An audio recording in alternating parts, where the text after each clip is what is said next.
We are back talking NFL Draft 2023 on the Ourlads Football Network for the OFN Today with Dave Syvertsen, lead scout for ourlads.com. How's it going, Dave? It's been a whirlwind. Every time I think the draft is over, you want to crack open a beer and celebrate the end of it. But you know that there's still a long way to go, especially for us as we work on the draft review guide for our lads. And but it's a little bit more relaxed, I would say. Less deadlines. To really kind of look back. This is one of my favorite things to do. Is like I was up till probably midnight the past few nights, just wanting to look at everyone's draft class in a vacuum by themselves and not evaluate who did good, who did bad, or who did good and who did bad. I just look at what are the teams telling us through their draft picks. What were they trying to accomplish? And that's what I really get out of the reviews. And I respect and understand the grading that you see in the media. It's a part of their job. Well, yeah, they're being forced to do it. Yeah. Yes, they're being forced to do it, and it gets clicks. And these guys have careers and bills to pay. And if you hate them but you still click on them, you're basically putting money in their pockets by clicking on them, and you're saying we need to do this again next year. So, another fun thing I like to do, and I'm going to start working on this and try to get some content out there that maybe we could talk about, Greg. I just thought of it now. This is when I like to grade, really evaluate the 2020 draft and what teams did back then. Because this is the year where you start to see whether or not those guys, the first rounders especially, had their fifth-year option exercised by the teams, or they got looked past.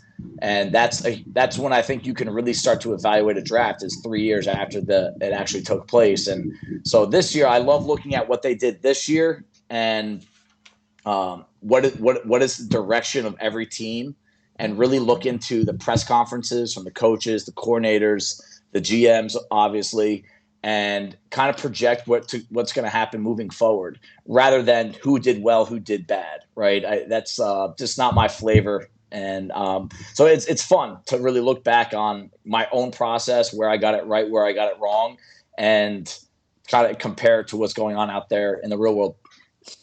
Yeah, and look, this is because we were just talking about it before we went on the air. All right, well, once we get through this barrage of initial analysis, we're doing NFC today. We'll be doing AFC on Friday.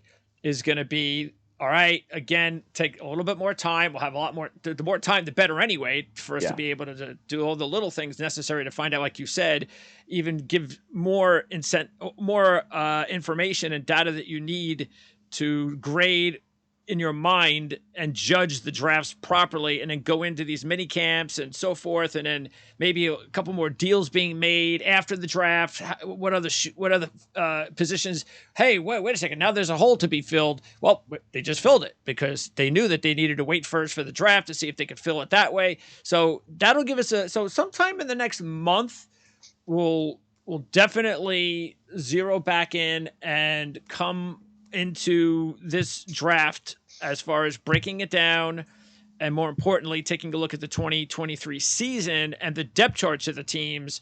And matter of fact, Jared Smola from Draft Sharks, of course, Draft Sharks has been with us now for a year, and we're going to be doing even bigger things this year. Matter of fact, and you're welcome to join us. We're going to be starting a dynasty league with Draft Sharks. Cool. And I think that is a perfect league to start with our lads, because of the fact that it's about the draft. And you can't really utilize the draft that much when it comes to year-to-year leagues. Rookies aren't that big of a deal.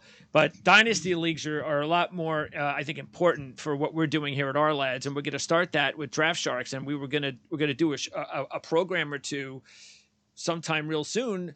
And we'll all get together and talk about how the rookies are going to be judged fantasy-wise. It's a dynasty leagues and things of that nature. And I know there's a lot of viewers out there that are going to be very interested in that. So yeah, there's a lot more content that we're going to be talking about here in the coming couple of months. But then there'll be a cutoff, probably like once we're done with the draft review guide promos, after they're out and after we've finished that portion of the season, then the next phase will be full-on previews of what's going to take place for the 2023 season. But Yep. we still have some work to do before we get to that point. And now you can see on the ticker already. What we have done is I asked Dave to put these lists together. And Dave, why don't you explain these lists that they're looking at? Yeah, just real quick, just according to my own value, I like to put out there, you can call them steals, to use a cliche word in the draft. But basically, that was kind of like my top 20 value picks of the draft. And it basically is just saying the guys where I had them graded, were the value of what I project them to be in the NFL, not necessarily where did I think they would get drafted, but where are these guys going to be 2, 3, 4 years from now? Where in the draft did they go? And if they went a lot lower, deeper into the draft, and I had them ranked a lot higher, that steal label gets thrown on their name. So 1 through 20 are the best values of draft weekend for me. Then I went top 20 sleepers. What I mean by a sleeper is a guy that will contribute early that are not top picks. So normally 3rd, 4th, 5th, 6th, 7th round picks that normally guys drafted in that area, you're not really thinking too much about, right? You can watch a lot of the draft coverage on TV right now or read it on the internet. A lot of draft talk goes around the first couple picks, paragraphs, and then a sentence about these day 2 guys and day 3 guys. And, if you look in the NFL every year, it's really, there is no flow, first round, second round pick. There's just as many guys day 3 and undrafted free agents that make huge contributions throughout the league. So that's what my definition of the sleeper is: someone that went later in the draft, but is going to be contributing early. And then I have the top 10 reaches. These are guys kind of on the contrary to what I initially talked about, guys that I personally had graded lower down the stack, but they ended up going higher in the draft. Right? It doesn't mean they're not good players. Does not mean they're good players. Yeah, not at all. We're not going to go down that path yet. It's just where did I have them valued and where did they go in the draft? And then the last one was my favorite list to put together is the top 20 undrafted free agent hits. I have a list of every single team. Some of these teams have 30 guys that they brought in as undrafted free agents because they had so many spots on their 90-man roster. But I just went through every single player, through every single team, and I really tried to make my prediction of guys that I think are going to make that roster. Based on, like you said, the fit. Because it's not just they're talented, but did they sign with the right team that they can actually stick on the roster? Right, the situation and the scheme. So that's really what the term fit comes from. Yeah, so by the way, the draft guide right here. So this is still a perfect time to order the draft guide at ourlads.com. We have the link in the description area, of course. So this is it. This is the time because now where all of your players are. So you can actually, because that's what I do. I go through, I'll check the NFL.com. I'll just check the quarterbacks and I'll go through our prospects here and I'll just write the name of the team next to the player's name. That's smart. It might take about an hour, but then anytime I need to research this for years, and I've got I don't know, I must be up to 12 draft guides now. I just have a stack of them for years of content, and it makes it a lot easier. So when you're picking up a guide now, 5 years from now, I'll know exactly where because again, we're not talking about the top guys, but guys that could have been drafted a little bit later. All right. Now, one of the other things that I wanted to do, because when you put the list out, before I looked at the list, I put my own. I didn't put the list out like you did, but what I did was I just wrote down a bunch of names that I thought were same thing. Just that I feel that they could be steals, sleepers, reaches. Why did I think there was something interesting about the particular player? And maybe more importantly, when we talk about your favorite or least favorite drafts for each team, as we will go over them, starting with Arizona and the NFC, I did the same thing. And we won't be talking about this until Friday because it happens to be an AFC team. But there is one team out of all of the information, there's one situation where you and I were completely different in our analysis. Nice. Completely different. Nice. Because I had about 4 teams. I broke mine down to like 6: elite, very good, good, solid, below average, and poor. Right. And I had 4 elite level drafts, 2 in the NFC, 2 in the AFC. Okay. And one of my elite level teams that I thought had an elite level draft, and I think you'll know who it is. You had one of your 3 least favorite. Oh, that you got to tune in for that. Yeah, so that's on Friday. But for the most part, I think we were there was a lot that we were pretty similar at, including the top 5 best. And 2 of yours in the NFC were 2 of my elites. I only had two elites, and there were 2, and you only had 2 in the NFC as part of your top 5, and they were the same. Okay. And that was Seattle and Philadelphia. Yeah, that's not debatable. Yeah, so we'll get into that when we get around to the P's and the S's here in just a little bit. But let's start off with again, we're going to go in alphabetical order. So let's start off with Arizona and taking a look at the Cardinals and what they were able to accomplish. A little bit interesting because, they made a deal and they felt, I don't know. I mean, look, I have Arizona and you didn't have them. Just taking a quick look here. Yeah, you didn't have them. Top 5 best or top 3 least. So it was somewhere maybe in the middle. I had him also as a solid draft. But I don't know. The thing that's definitely the issue with it, if I'm an Arizona fan, is I put myself in a position where I'm only looking. I don't care about next year. I may not be alive next year. And I understand the strategy. I'm not saying this is a bad strategy, but this is the difference, as you were saying before, about strategy for the team as opposed to what we're just looking at as far as their draft and what they picked. And if we're just talking about what they picked and their players, where they started the draft and where they ended, that's the biggest issue because they ended up with just 1 first-round pick. And that pick, I'm sorry, but it seemed to be a little bit early on Paris Johnson. I think he could have, because we talked about this offensive line group not being anywhere near as good as the last year or two, and yet an offensive lineman goes 6th in the draft. So I thought that was a little interesting because you don't get Will Anderson. Mm-hmm. You don't get one of those. You don't get Jalen Carter. You don't get one of those potential monster players. You got a guy that, all right, good player. Maybe he'll be a good starter for you for the next 10 years, but that's my biggest issue with their draft. Otherwise, I think they made some pretty good pickups overall. Yeah. No, I'm on the same page with you. And when they made that move up, I just immediately thought it was going to be Jalen Carter just because of a best player. They moved down to 12 and then they moved back up. They moved back up. They still came out on top with the amount of draft capital that Houston gave to them for that Will Anderson pick. Really sets them up very nicely for next year. They have a couple of extra. I think they have a 1st and a 3rd next year from those guys. My question on Paris Johnson, even if you feel that he is worthy of being picked in the top 10, it just seemed like the offensive line does need to get better. I agree. I also think Kyler Murray needs to get a lot better at getting rid of the football and stop playing backyard football, recess football, and holding on to for 3, 4, 5 seconds every time he doesn't see his initial read. I think that's part of the pass rush, pass protection issues in Arizona. But, they have Humphreys at left tackle. He was signed to a 3-year extension in August 2022. So he's that left tackle for at least 2-3 more years. Okay.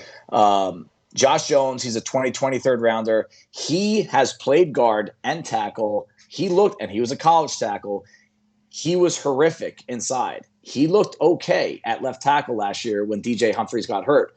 No debate of whether or not there's a competition for the job.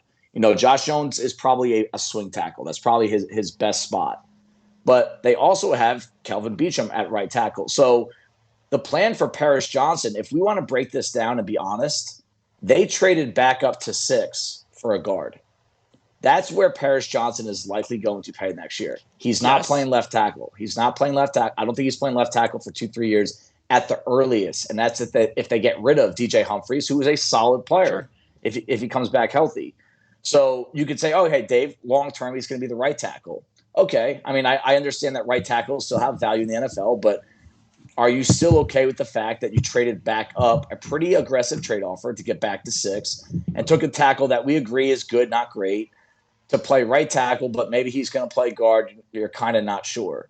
That's where I thought there was a little bit of a disconnect back on that trade up. And the last thing I'll say about the trade, if they stayed at 12 and did not give up the draft capital to come back up, do you really think that he would not have been there? Yeah. Or another player that is probably at the same position that fits your scheme and might be graded just about the same level, would he have been there at 12? And the answer is yes. So sorry about that. That's where I stand on this trade. It just seems like there's more reasons than not that it just was not the right move. Yeah. So look, again, I kind of understand maybe what the philosophy is that, with the new GM in town, we have to kind of. I think the meeting and the general consensus must have been, all right, this is gonna be a long process. Yeah. And this is gonna take me. You got to give me 2 or 3 years to because this roster is not where we need it to be, and that's what this draft was. This draft was about, as you mentioned, it's about the future. This wasn't about this year, but that is still going to be something that they're going to have to live with if one of those guys and non-quarterbacks, including Will Anderson, ends up being a superstar. Right. That's what they're going to have to live with. Now, the John Gaines pick, by the way, in the 4th round. Yeah. Tell me, that has to be for center, doesn't it? I believe so. I mean, everything that they're saying, they just completely camera in multiple positions, highly intelligent. They said one of the smartest linemen they met with in the entire pre-draft process, just from an intellect, football understanding, football IQ. And they kept, every time they talked about him post-draft, they mentioned center. So has to be, yeah. Is the starting center job going to be handed to him? I don't think so. But they also said their top 5 linemen are going to be the starting 5. And that's where Paris Johnson gives you options. John Gaines certainly gives you options. And I can't imagine, I'm looking at the depth chart right now, I don't think anyone's going to beat him out for that starting center job. That would be a big problem.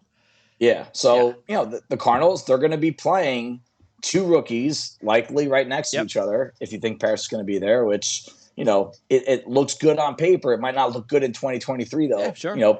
Most linemen don't respond very well to year 1 play, especially when they're playing next to another rookie. So that's just a little bit of a risk there, and just temper the expectations.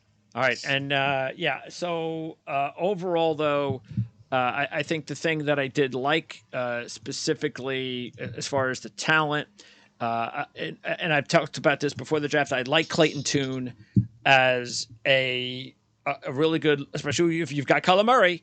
It's important that they now have, I think what they could have landed is a long-term backup for Kyler Murray. And that's important. Very important. Kyler Murray's body, and we saw it last year, he's going to get banged up. He's going to miss games. It's going to continue to happen over his career. You have to have someone that you could. So I think that's a nice pickup. And getting the linebacker from Auburn in round 5, I thought was also a pretty good pickup. As far as being able to get him in that spot. I think there's some dysfunction in that organization that they turned the corner. They got the wrong people out of the building, the right people in the building. And it's going to take a couple years to shift this culture around. And, they have to hope that Kyler Murray grows up a little bit. But the selections of B.J. Ojulari, Garrett Williams, the corner from Syracuse, and Papo, from the linebacker from Auburn, those guys they fit that ethos. They fit that culture. They fit that the scheme very well, too. I mean, all 3 of those guys schematically. Owen Papo, Gannon said that he reminds him a lot of Gannon of Kaiser White. And he's exactly what the NFL needs at the inside linebacker position when you're talking about the speed. So they had value throughout the entire draft. I will say that about the draft class. And remember, we're talking about Will Anderson as a perfect fit because they needed edge rushers. So they really do need Ojulari to be because basically what they're doing is they're now relying on a 2nd and 2 third-round picks, even though it's a different GM, a 2nd and 2 third-round picks. Sanders, Thomas, and Ojulari, at least they're hoping big time one of those guys can make a big step up next year. So they lost a lot of pass rush from a team that was not very good at pass rush. So they're starting from scratch, and you're right. I think all 3 of those guys have to hit. All right, now let's talk about the Atlanta Falcons And we had 3 mock drafts. And in the first mock draft, I threw out the idea, which at the time, I think most people would have thought was a little, wow, really? You think so? Bijan Robinson, maybe all right, maybe it's not going to happen, but come on, it's possible.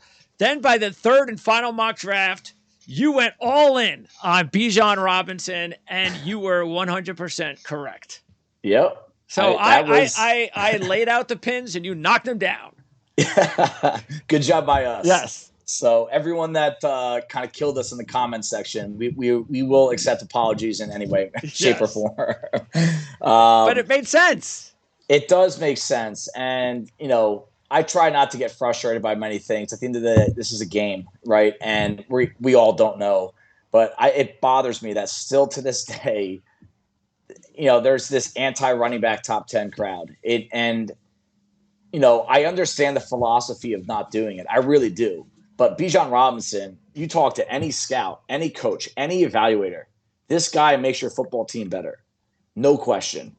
Are there other guys that could have made this team better? Absolutely. Are there running backs day 2, day 3 that were decent and they can help out this backfield? Yeah. But the problem with adding a running back day 2, day 3 to this Atlanta backfield is you're just adding to what's already there. Yes. You're not really solidifying anything. You don't walk away from the drafts knowing who your top guy is. Remember, Algier had a really good rookie season, a 5th-round pick. You could have lived with that again if you wanted to, right. And it would have been okay.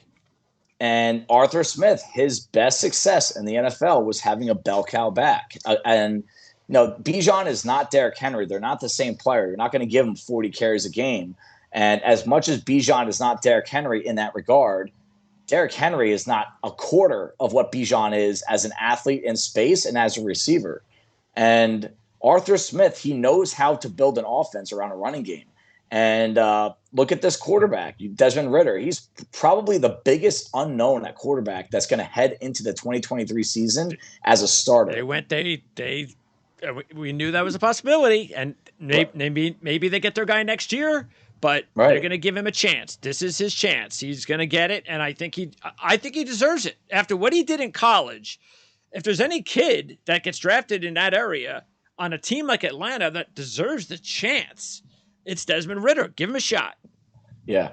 And, the last thing I'll say about Bijan, he fits that depth chart really well because these guys really complement each other. Between Robinson, Algier, and Cordell Patterson, those are 3 completely different backs. And it's not like you're just getting the same thing put on repeat. And it's going to give this team they ran the ball more than anyone last year by a wide margin. And I think you're going to see that again, obviously, with the addition of Bijan. But he adds an element to the passing game that I don't think anybody's talking about. And I just don't know why. You're talking about a potential Christian McCaffrey type impact as a receiver.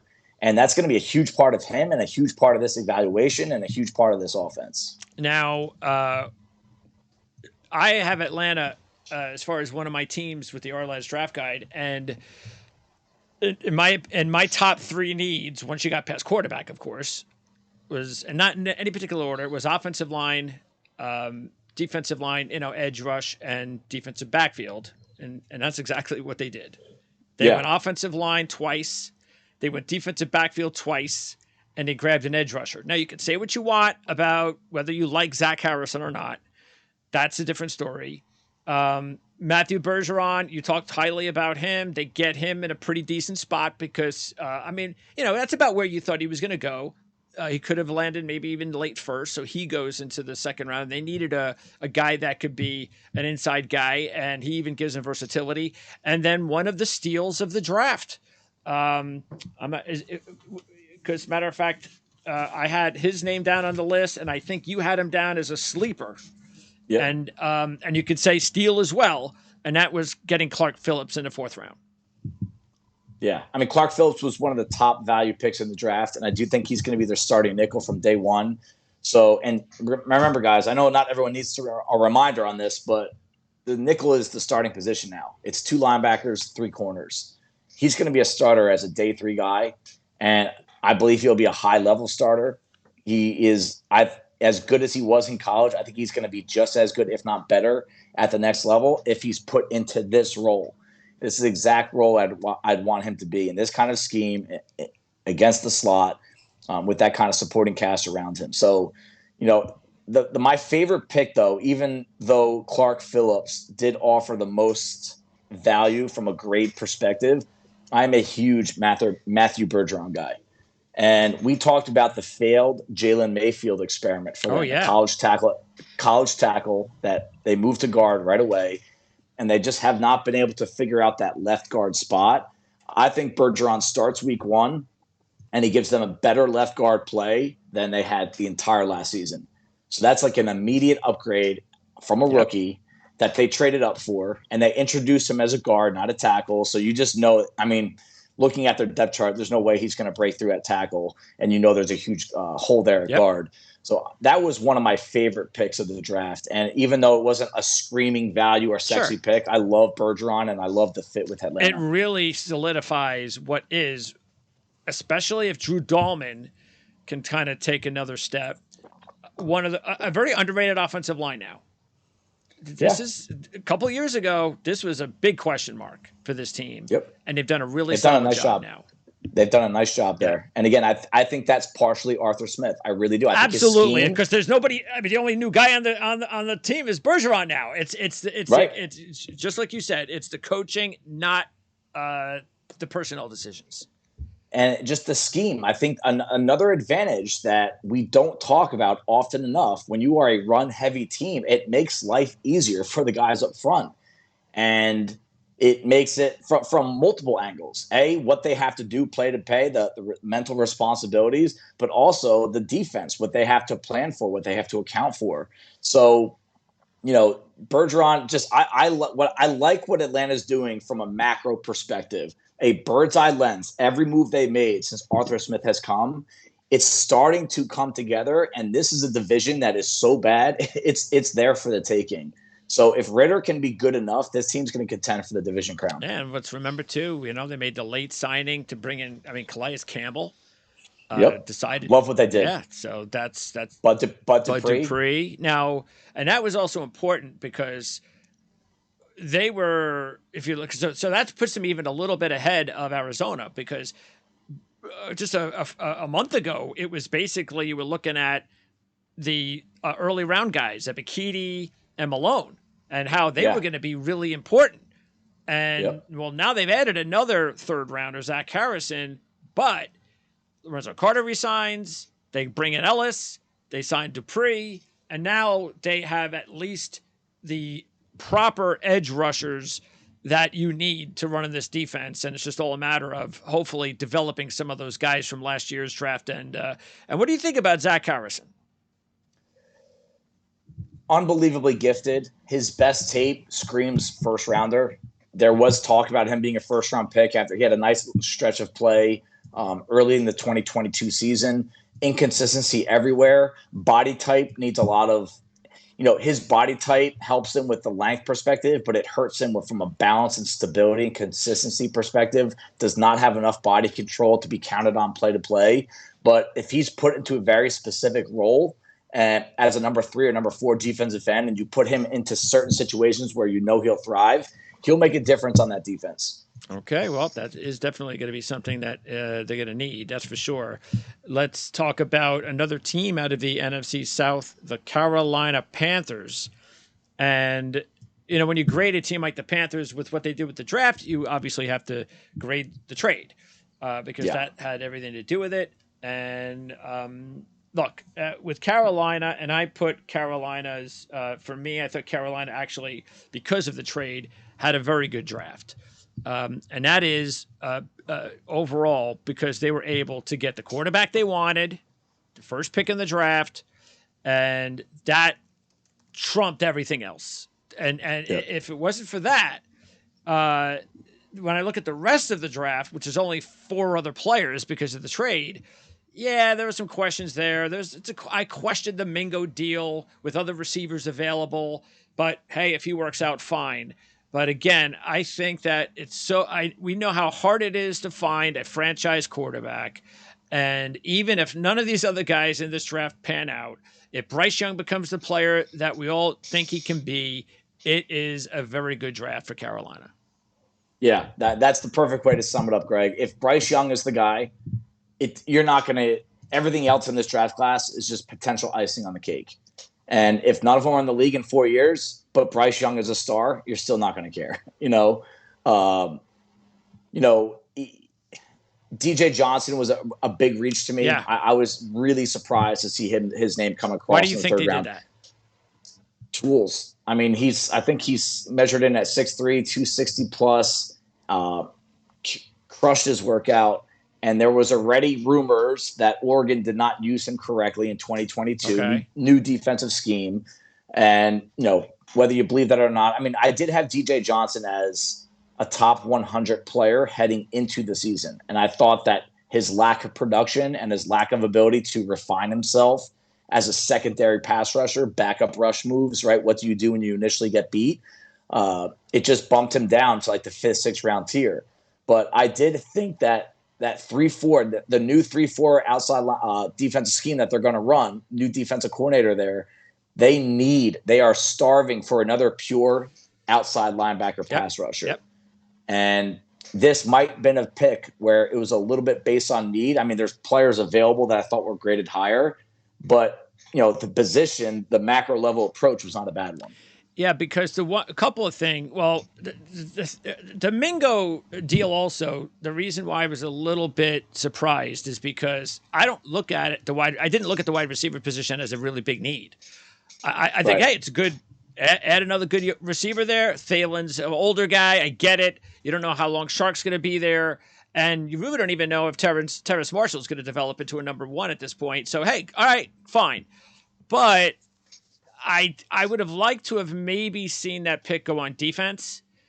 They did not add any other corners in the entire draft.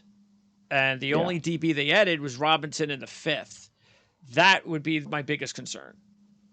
Yeah, and they got one of the best values in the undrafted free agents period at Rajon Wright, the corner from Oregon State. But I agree with you, to walk into this season with Dante Jackson, and who knows what they're doing with Jeremy Chin. I think he's going to go back to safety.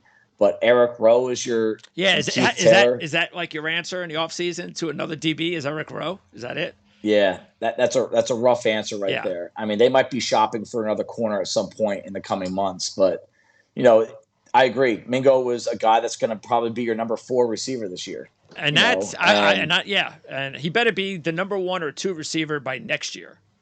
Yep, I agree with you. So maybe a little bit of a hedge. Terrace Marshall, he's been a little up and down in his 2 years. DJ Shark, Adam Thielen, you know what you're getting out of those guys. Solid, yeah. But you're not. But they are potentially. That was a little bit of a questionable decision there. I mean, just concerning. I can only look at it as, look, our offensive line is solid. We've got good running backs now. We've brought in Hurst, so we set there. You know what? We need to give Bryce Young another young weapon. Someone, and they obviously really like the kid. And maybe he turns out to be a lot better than I'm thinking. But and maybe if it would have been another receiver, I would have been a little bit more okay with. But were you surprised it was Mingo? I was. There's a cluster of receivers there that, you could make an argument that Mingo's in that cluster. Okay. So basically, based on his skill set, he's one of the few receivers at the top of this draft that had real size to him. That maybe that's just, schematically, that's what they wanted to do, is just get a little bit more size to maybe offset what they have a quarterback now. But yeah, I if I was calling the shots there's probably 2 or 3 receivers I would have taken in front of Mingo. And then before we move on, you mentioned Wright, Rajon Wright, as an undrafted free agent. They also added Cam Peoples, who I talked about. I like Peoples. Keep an eye on him. He is what he is. Big bruiser. But that's okay. Nothing wrong with having those guys on your team. And they added Jalen Redmond. So they did pretty good after the draft. I like the kid from Auburn too, Iku Leota, the outside linebacker. And that's an organization that, outside linebacker spots will be there for the taking. So I thought they had one of the better undrafted free agency periods. All right. Next up, the Chicago Bears. And I got to tell you, this is my worst draft. I did not like what they did at all. I hope I'm wrong. I have nothing against the Bears. I think it's always great when the old-time teams, are good and compete. But I just thought drafting Darnell Wright as the second offensive tackle, but basically the second lineman. No, second lineman in front of Skoronski. 10, yep. No, and then their second pick is Gervin Dexter, and then their second round pick is Tyreek Stevenson, and then as I don't for a trade up, and look, it's not about how good Roschon Johnson can be, because I know you like him as a potential sleeper, correct? Yeah, I like him as a sleeper. And again, definition of sleeper is a guy that's going to be drafted later, but will contribute in 2023. It's not necessarily good or bad. It's just these guys are going to contribute more than guys that got drafted out of them. What I just didn't understand is you have as bad as a roster as any program out there, and you're adding a third running back in the fourth round with a valuable pick. Why? And then you're doing the same thing basically by going after Tyler Scott with a valuable fourth round pick. I just didn't really like what they were doing. I just didn't like it. This is the thing about the Bears. They had an opportunity to really change the trajectory of their franchise after that trade down with Carolina. They picked up all this extra draft capital. And I know some of it is future, right? They did walk out of this draft with an extra one next year. So don't forget that. That is part of this draft class, is the fact that they're going to go into next year's draft with 2 picks, their own and Carolina's. And that could potentially be 2 high picks. But let's stick to what they actually did in this draft. Darnell Wright getting chosen in front of Peter Skoronski. Darnell Wright's been a fascinating prospect from the perspective that the views on him are all over the place. And I'm on the opposite side. I'm on the side where I thought he was a day 2 pick. And I don't like the lack of balance. I don't like the lack of consistency. I didn't like his knee bend, right? He can bend, but he doesn't always bend. His hands are all over the place. He's a freak athlete, and his best tape, he does look like Trent Williams. And I can see if you watch the right tape and you had a good cup of coffee that morning, you love this guy. You think he's going to change the trajectory. And maybe this was a forced pick in that he is definitely a tackle. And Tevin Jenkins has showed us that he is definitely a guard. Another failed first-round pick that they had at tackle, but he could pan out as a guard. Skoronski, maybe they got fearful of the short arm length, and I bet Tennessee is going to put him inside, that if I had to put money on it. So maybe Chicago said, hey, we think Skoronski is a better player, but we don't want a guard, or we don't want a short arm tackle. So it basically came down to Darnell Wright and Broderick Jones. I still, in that discussion, had Broderick Jones graded way above Darnell Wright from a macro perspective. Yeah, our lads actually graded Wright as a second or third round. Yeah, and that's probably my grade that they used there. That's kind of where I had him. Was a day 2 guy. Yep, 10th overall. And it's not just the 10th overall; it's the guys that he went in front of. If Skoronski's an all-pro guard in a couple of years, you're really going to be upset. Would you have really cared that you took a guard at that spot? So questionable decision there. I'm going to tell you something about Gervon Dexter that it just immediately came to mind because it was a surprise to me. Ryan Poles, the GM for the Bears, he was with Kansas City prior to taking over this role. And he took over the director of college scouting in 2016. Okay. That's the year that Kansas City used their first pick in that draft, number 37 overall, on Chris Jones. And Chris Jones is the physical profile of Gervon Dexter to a T. 6'5", 310, short arm length, really impressive 40. And I'm wondering if, and this happens to really good evaluators, they have this bias put in their head based on a player that they drafted years ago, and they see that player in the profile of someone that they're drafting. And I wonder if that led to a little bit of a reach here with Dexter. Well, they went pretty much almost kind of back to back when they went. And look, I'm okay with, because we know how much they needed to improve their defensive line. But yeah, they came out of the draft without any edge rushing. Nothing. I mean, look at their edge rushers right now. DeMarcus Walker and Travis Gibson? Dominique Robinson, 5th-round pick from last year, who flashed. I mean, really? That means they really liked Pickens and Dexter over any of the edge rushers that were available at the time that they were picking. Yeah. I mean, hey, Dexter, like I just said, I really think that they might see Chris Jones. Maybe he'll hit a home run. Maybe he will, and Zach Pickens is a really good long-armed A-gap penetrator. Maybe, Greg, this is us not catching up yet on the fact that interior pass rushers might start to mean more than the exterior guys. Maybe that's it, based on the contracts that are being given out, based on the quick passing games. At least they got one position out of the way. Yeah. And, and the Tyreek Stevenson pick, this new defense that they have, it really does have cover 2 roots. That's where this defense comes from. It's not just a cover 2, but that's where the roots are. And Stevenson is your prototype for that position. So I can understand that pick a little bit more. And by the way, as far as undrafted, you know what? Keep an eye on the Crookshank kid to return kicks because he was dynamic. I know it as a Rutgers fan. That kid. Now look, they already have Velus Jones Jr., but you put. I know that's why I didn't put Crookshank and Velus Jones Jr. maybe on kickoffs. That could be interesting. No, I'm a huge Crookshank guy. I love him a lot. I had a draftable grade on him. And then the other guy that could be interesting. A couple others of note. The quarterback. Now, do you think that? What do you think about the quarterback? Matter of fact, those 2 players from Shepherd did not get drafted. The quarterback and the offensive tackle, Joey Fisher. The tackle. But what is this quarterback? What do you think about? I know he's obviously a developmental guy, but does he have a chance to be an NFLer? Yeah, I believe so. We've seen a lot of these lower level quarterbacks. D1 AA, not so much D2, but I think he's got a shot. He proved that he's got the talent, the athletic ability, the size. He matches up there. I thought he fit in at the combine. I know the combine is not real football, but I thought he fit in well at the Senior Bowl.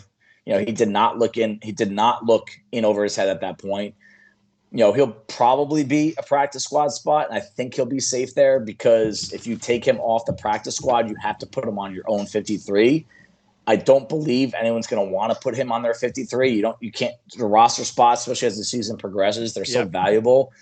He can't see the field nobody's going to pick him up anyway. So I think it's a safe move and a smart move to see what kind of progress he can make over the course. And of 12 by the months. way, the receiver Tyler Scott, he'll also be able to return kicks too. Correct? Yeah, they have options. Even Dante Pettis has had some success there. So if anything, Velus Jones, he's got to pick it up. He didn't have a great year last year. He might have a couple guys knocking on his door. All right. So that's Chicago. Sorry to rain on your parade, Bears fans, but what I have to say there's no bearing on whether this becomes a successful draft or not. Just my opinion, that's all. All right. Dallas Cowboys are next.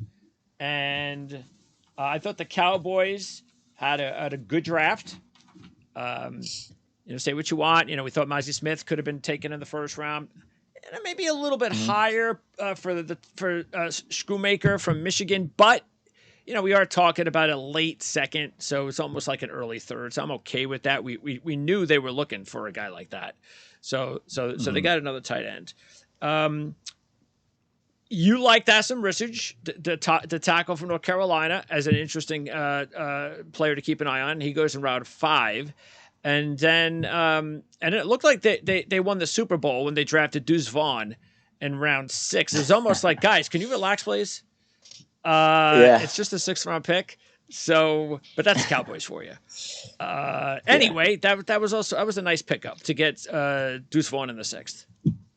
Yeah, I think the cool part about that is that Deuce Vaughn's dad is a scout for the Cowboys. So, that's just kind of something that, Mike McCarthy, Jerry Jones, this guy's been around the league so long, they've never seen anything like that, where a scout has his son drafted by the team that he actually works for, right? We've seen scouts have their kids drafted or coaches drafted around the league, but to actually have it done by your team is a cool thing. But yeah, in terms of moving the needle for the team and the offense, I mean, he's going to have to do some work to even make the roster. I mean, I think he will make the roster, but he's not a shoo-in to be a big part of that offense. So I think the reaction had more to do with the story than the player.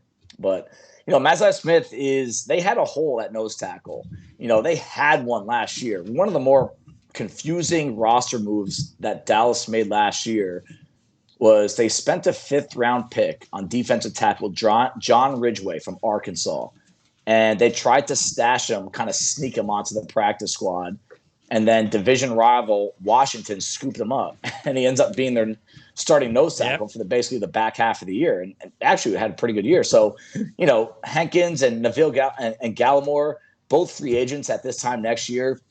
This gives them 2 guys in the middle with him and Odigizua that really are formidable, can be a pretty solid combination. My question, and we'll probably never get the answer to this, there were a lot of rumors that Dallas wanted Dalton Kincaid, and they got traded up. The Giants traded from 25 to 24 to get Deonte Banks, and then Buffalo leapfrogged Dallas and took Dalton Kincaid. That would have made sense. And what was the next pick that Dallas made in their draft? It was a tight end from Michigan, Schoolmaker. So it does seem like they got leapfrogged. By no means are they upset with Mazai Smith. I think they really could use him. That's one of the teams I think he fits in really well with. But I do believe Dalton Kincaid was that round 1 target. Yeah, I think one of the things that it didn't look like, they didn't add to the roster was another receiver. Another young wide receiver. That was something that we thought. They did add Jalen Brooks in the 7th, but other than that, there's going to be a big need for Jalen Tolbert to take that next step in his 2nd season. Not a major deal, but that was just one thing I thought that they could do. And then the offensive line, Richards. And they also were able to sign TJ Bass as a free agent, so that wasn't bad. But Richards, if all goes well, he could be a big part of their offensive line in the future. I'm a believer in Asim Richards. I think they've played around with a few different day 3 picks in the recent 2 years for their swing tackle, and I didn't like either one of them coming out. Matt Waletzko and Josh Ball. And Asim Richards, I think, is the best backup lineman that they drafted in a long time. And you're not throwing him in there. They're starting 5. They're set. I don't know how long it's going to take Terrence Steele to get back up to speed, but assuming he'll be back relatively early at some point, not going to affect the season that much. Asim Richards is probably the top backup lineman they have. And another guy that they picked up in undrafted free agency that I think is going to make a name for himself is Earl Bostic Jr. from Kansas. Those 2 guys I think are going to be big parts of their offensive line depth in the near future. So you actually like Bostic better than Bass? I do. Bass, to me, he's a guard. Bostic is more of a tackle that can play guard. Bass is just a guard. He can't play the outside of the NFL. All right. So the Dallas Cowboys, by the way, they haven't figured out who their place kicker is yet, have they? I don't believe so. I think I actually just watched their press conference. They do have Tristan Vizcaíno, but they did even mention in that press conference that they'll be looking into a kicker in the coming months. The Detroit Lions are next, and the Lions, I thought, had a very good draft. And now, look, you could say what you want about where they drafted these guys, the first 3. Because Gibbs could have been a late 1st, early 2nd, nobody would have blinked. Campbell could have been a late 1st, 2nd, nobody would have blinked. Laporta could have been a 3rd, nobody would have blinked. So I think the 3 guys, their first 3 guys, they drafted maybe a little earlier than they really needed to, but these are solid football players and potentially very good football players. That's really all that matters. And then to be able to get Brian Branch, pick 45, and then to be able to get Hendon Hooker in the 3rd round is what really solidified. When you take a look just at the names of the 5 guys of their top 5, one of the better drafts in the NFL in the draft this year. This is why this team and the fans that I've interacted with from this team, this is why you have to just let the draft play out. We can all have predictions. At the end of the day, I'll say it for myself. It doesn't matter what we predict. It just doesn't. It doesn't matter what you predict. Let's let this thing play out. Create this pretend scenario for me. If we mocked Brian Branch, number 12 overall, and Hendon Hooker, number 18 overall, and then Jahmyr Gibbs at 34, Jack Campbell, you would have been like, oh, great draft, great value. It's just the order in which these guys were taken was not what we thought it would be. But to get those first 5 picks, if you took everyone's first 5 picks in this draft, I have a hard time thinking anyone's got a better first 5 than Detroit. And I don't care where they got drafted either. So Jahmyr Gibbs, we just got done talking about Bijan Robinson to the Falcons. And I do think he'll be the best back out of this class. Jahmyr Gibbs is right there. And if you told me to make a bet on who's going to be the best running back out of this class, I will say Bijan with Gibbs second, but it's not like 80-20. It's probably 55-45. I think Gibbs can be that close to him. And he's just got special movement traits, guys. And speed kills in the NFL. And he, like Bijan, is someone that's going to help that passing game out immensely. So, I'm a huge Jack Campbell guy. I'm a huge Sam Laporta guy. We've seen the trend that guys leave Iowa and they become better football players. And I'm not bashing the program, but I do think that offense, that system is a little outdated compared to the rest of college football. That Lions fans, you guys might be getting players that were good at Iowa, Campbell and Laporta, and I think you're going to see an even better version of them at the next level. Yeah, but I will say though, I am a little bit surprised that they did go with Sam Laporta. He was. Okay. I mean, just look at it. He was what, the second tight end picked? Third or second? Yes, second, I think. Right. Kincaid, Laporta, and then Mayer went after him. So that's and look, I know he's a very safe pick, and maybe that had a lot to do with it. But I don't look at Sam Laporta as he's not a difference maker type. He's not a guy where, and maybe it was more of, hey, you know what, we got a solid tight end. Let's do it. But in that case, why don't you just go after Michael Mayer, who I think might be a little bit. So, but then again, Washington was sort of like maybe you could miss with that. That wasn't a safe pick. So what do you think about Laporta in that spot as the second tight end? I think it had something to do with the ability after the catch, because we talked about Detroit and the tight ends a few times leading up to the draft. And if I remember correctly, that's where we got the most interaction with their fans. We mocked a first-round tight end to them. They got all angry because they think that their tight end room is really good, and it's not bad. But there was room for a guy like Laporta or Mayer or Kincaid or Washington. Like, all those guys fit in one way or another.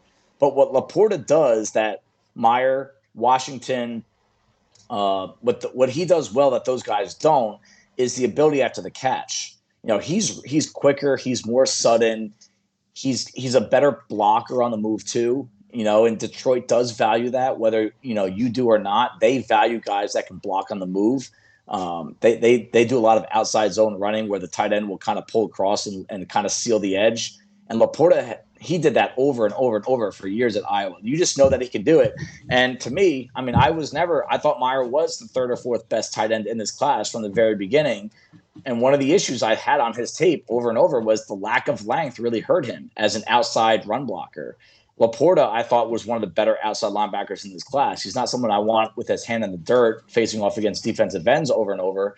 But I think the combination of that and just the fact that he did seem like he was a little bit more effective after the catch made me think that this move made sense, and that's where it came from. And speaking about, by the way, we still have a couple more things on this, but I just want to throw this out there too. Speaking of undrafted rookies, this might be one of the best, because they get Brandon Joseph, Starling Thomas in the defensive backfield. They add one of our favorites, of course, Abraham at running back, if he could just stay healthy.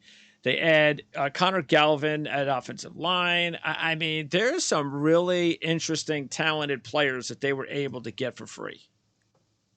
Yeah. I mean, Chase Cota is another guy, the wide receiver that didn't, test out exceptionally well, but you can go down the list. I mean, there's 5 or 6 guys on this undrafted free agency that, this is what good teams do. This is what ascending teams do. They create a lot of competition in training camp, and it gets the best out of everyone. There's going to be veterans on this team that see these kids coming up, and they're going to have to work harder or else they're going to lose their job. And then you have these young, hungry kids that are A, talented, B, productive, but C, they bring that Detroit ethos to the table. They are gritty. They chew glass. They really fight on the football field. And, Abraham's, we've talked about him to nausea, right? I mean, he's one of my favorite guys in this draft. I hope he makes it. And based on what they have there, I think he does. Yeah. And again, with Jack Campbell, I don't think anybody really thought that he was going to go as high as he did, but is he not the prototypical linebacker for this franchise? Not just because of Dan Campbell, but because of Chris Spielman. I mean, I can just imagine two of those guys in the film room. You could have looked at them. They probably had drool coming down their, oh, we got to get, because nobody was picking Jack Campbell. What do you go, 18? Nobody was picking Jack 18. Campbell there. So they probably knew for weeks that he was going to be their pick. So they probably, I just can't wait for when we get this guy in this building. So. And all this talk about these guys, man, Brian Branch, look at what this team has done to the secondary this offseason. I can't remember off the top of my head a team that really personnel, free agency, trades, draft, turn their secondary around the way they have in one offseason. It doesn't always work that way, right? Chemistry matters, guys staying healthy matters. But, they added Mosley, Sutton, Gardner Johnson, and one of the top values in the draft, Brian Branch, in round 2, via a trade-up to pair with Kirby Joseph, Tracy Walker. This is a really solid defense. And we knew they were going to add and needed to add a defensive tackle. So what do you think about Martin? Surprised to see him go day 2. I thought that was, I hate to use the term reach. I don't have different terminology. I just thought that he was a possible late day 3 pick. He was a name that started to pick up some steam in the community. We knew about him in the fall. I believe he was a transfer. And he had size, speed, but the consistency, the techniques were just all over the place, that he just wasn't a good football player from drive to drive, just nothing consistent about him. So there's a lot of development that will be needed here. I don't believe he's going to be ready right away. You might see him in specific goal line packages early, but to me, a 3rd-round pick, you got to get someone that's going to contribute. Yeah, he wasn't even, and be a star. Arland's, the draft guy, didn't even have him as a draftable player. Yeah, undrafted free agents, they're great for those guys. So the guys that do our defensive side. So, it's a pick that I think they took a gamble on the tools and hope that he could develop fast, or maybe simplify his role and just put him behind Aleem McNeil and just have him play that kind of inside gap run stuffer to spell him every now and then, because you can't have Aleem McNeil on the field for more than 65, 70% of the snaps. Yeah, that's still an issue for me, really, is that because they're going to need Martin to be a part of this defense, because they can't count on Levi. Yeah. We don't even know if he's going to play. Yep, I agree. That's potential. That could be the potential downfall of this team. They're going to, we'll keep an eye on some free agents if they're available, but there's I'd be surprised if they don't add a piece before the season begins. They have to. Agreed. But also, in closing, to get Hendon Hooker in the 3rd round. I mean, how awesome was that? I mean, we talked about the whole quarterback situation with Detroit. No, just it doesn't make sense to get one early. Just wait. And then they didn't. I mean, it was all. I could just imagine the couple of picks before taking him. They must have been sweating bullets, because just knowing that they could have got this guy where they did. Wow, what a home run.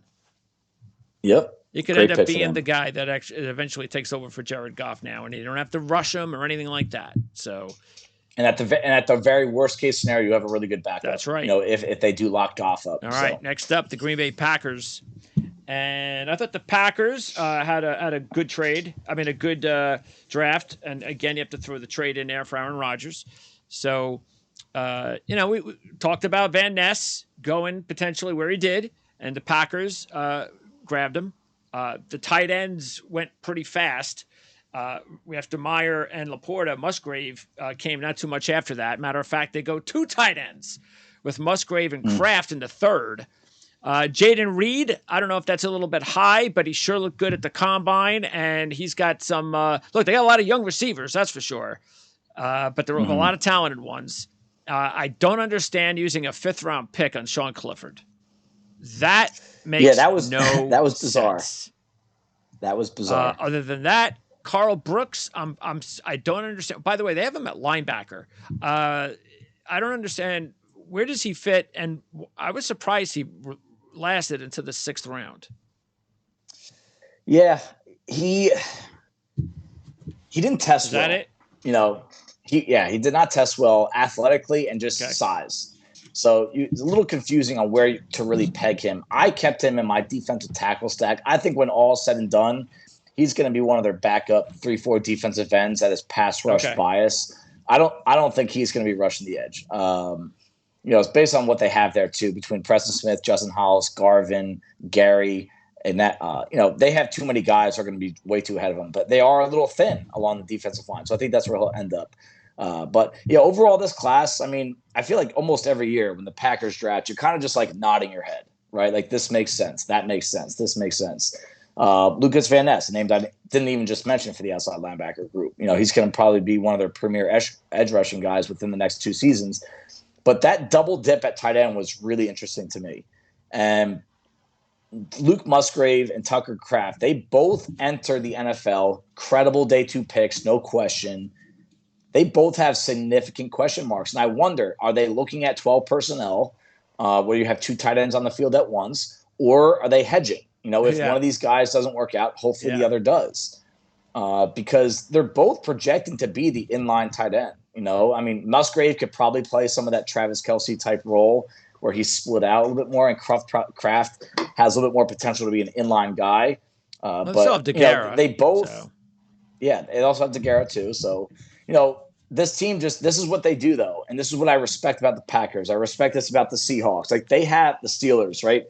They have a template, and they just followed every single year. And this has worked out for them for the most part, right? We're going to see if it works without Aaron Rodgers in your picture. But you go after day 2, you go after those pass catchers, and they've loaded that roster with that kind of player, that kind of position. And we'll have to see if it works with the new quarterback. 5 receivers they added, 3 wide receivers and 2 tight ends. So, you look at it with Watson, Doubs, Reed, Wicks, Dubose, and Toure. And even if you want to, I'll just throw in Bo Melton, why don't we? Those 7 guys I mentioned, they're all first, second-year players. Yep. So that's a lot of. But then again, you got Jordan Love, and kind of rebuilding here, but they don't have to rebuild long. This is a quick rebuild. So and they have a lot of other pieces in place, and I do think they haven't really hit a lot of home runs with their defensive picks, but they've put a lot of resources, including this year's 1st-round pick, into the defensive side of the ball. So Packers are just going to be. They're going to be interesting to watch. Sure. And I'll actually want to throw the name Deuce Watson to there too, the undrafted free agent from Tulane.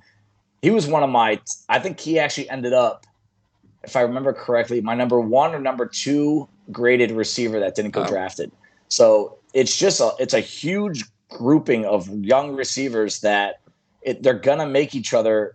Some of these guys are getting cut next year. If you need a young receiver, after training camp, you're around the league, I can guarantee you're going to be looking at who Green Bay tries to put on their practice squad or who they cut loose. And, was it the best usage of resources? I don't know, especially if you're going to be a team that puts a lot of 2 tight end packages on the field. We'll see. They have 2 running backs. They have a running back duo that's up there with the best in the NFL right now.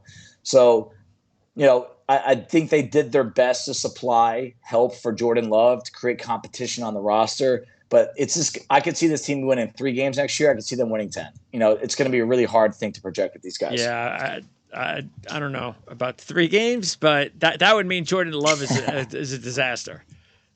And he might be. He could be, I guess. Were you surprised also that Lou Nichols got drafted? Yeah, just the size. He was so off the charts with size. Like, I'm wondering if they're going to use him as a return specialist type. But, I don't get surprised by anything. Well, look, overall, though, throw out the size. let's see, just even my notes. He led the nation in 2021 with 1,848 rushing yards, 16 touchdowns. Yep. He had 40 receptions. He was the MAC Offensive Player of the Year. Led the nation with a 142.1 rushing average and 26.2 rush attempts. He was the MAC Freshman of the Year in 2020. So, and this was going into last year. So he was very good at the MAC. But then you throw in the fact, like, a little bit of size limitations. Even though he was, I think, weight-wise, he carried it well. I think, you know what? I'm actually thinking about a different prospect right now. He's one of the guys that measured it really well. He measured in at over 220 pounds. He was, 5'10", 220. I'm thinking about something else, another guy from last year. I'm thinking about the kid from Western Michigan. Lou Nichols, he's a bruiser that fits the same exact profile as A.J. Dillon. And A.J. Dillon is a guy that at some point they're not going to be able to afford. So I think one of these guys between Aaron Jones and A.J. Dillon will not be there next year. So I think Lou Nichols comes in right away and gives them a look for an entire season to say, hey, you might be our number 2 guy with one of these others, A.J. Dillon or Aaron Jones. But, hey, Aaron Jones was a 5th-round pick that's worked out really well. This team, this organization has made a habit of drafting day 3 running backs and getting the most out of them. So Lou Nichols, he was a name on our list. I think we had an undrafted grade on him. But, again, we see this every year at the running back position, that especially with an offensive line, I think this is a good offensive line if they stay healthy. Bakhtiari's got to stay on the field. Jenkins has to stay on the field. But if those guys keep it together up front, you're going to see the most out of a guy like Nichols. The Los Angeles Rams. Now, we talked about the depth chart and the roster, which was something we hadn't seen maybe ever before. It was just barren heading into the draft. And now it's loaded with they have, 14 draft picks, and they signed a lot of guys after the draft. So it's going to be a fun camp. The coaches, I think, are going to love this camp. With all these players they can try to mold into professional, go back to the days of coaching. I get to coach. So that's what it could be. No egos either. A lot less egos you're going to have to deal with. A lot less egos you're going to have to deal with because these guys are all, they had 44 guys on their roster heading into draft weekend, and no one else in the league was even close to that. And I don't think in all my years with our lads and using our lads for the pro depth charts, where I still think they're the best in the business, right? I've never seen this much green. It's just like, this team, man. I want to trust what the coaching staff can do and their front office, but it looks like they just threw a bunch of stuff onto the wall, and they're hoping that they get a masterpiece or a piece out of it, because this is a really tough sell that this team can compete, even though they have a franchise quarterback. They have the best defensive lineman in football. They have maybe the best wide receiver in football. But the rest of this roster, man, it is scary what could be happening to this team. It's like the NBA when you have like 1 or 2 really good players. It's like we're trying to win like the way the Cavs won with LeBron back in the day, when it was LeBron and a bunch of players. And that's what they got. They got like 2 or 3 superstars and a bunch of players. And but there were, because the thing is, when you take a look at it, there just isn't one guy that they drafted where you go, that's the face of their draft. They're just players. Not saying they're bad. Avila, good. You needed offensive line help. You brought in McClendon and Avila, especially Avila. He could play multiple positions. Good, fine. You added a couple of guys up front, Hampton, Young, and Turner. Fine, good, great. Okay. What were they thinking? Drafting Stetson Bennett in the 4th round. Yeah, I mean, I listened to their press conference. I actually listened to it this morning. Is this ego-driven? I'll make him into a superstar. Yeah, they thought that he's underrated. They said he's had a really unconventional journey. But they said when they watched him play, they saw someone that was accurate. He understood timing. He's athletic. He anticipates well. He played in a pro-style offense. They failed to mention that he played on the best team in college football the past 2 years by a pretty wide margin. That was helpful. Not that he did not – look, everything about Stetson Bennett was all the intangibles, which were through the roof. He was really a gamer, no question about it. I mean, off the field, he got arrested this pre-draft process. So I don't know if he's that clean off the field. What did he get arrested for? Public intoxication, one of those things. Partying, yeah. But, it's funny. The Rams, to me, they believe that they're trailblazers. And in some ways they are. The way they built their Super Bowl winning team was unconventional. They haven't picked in the first round since when? I think it was Jared Goff was the last time they used a first-round pick, which is crazy if you think about it, right?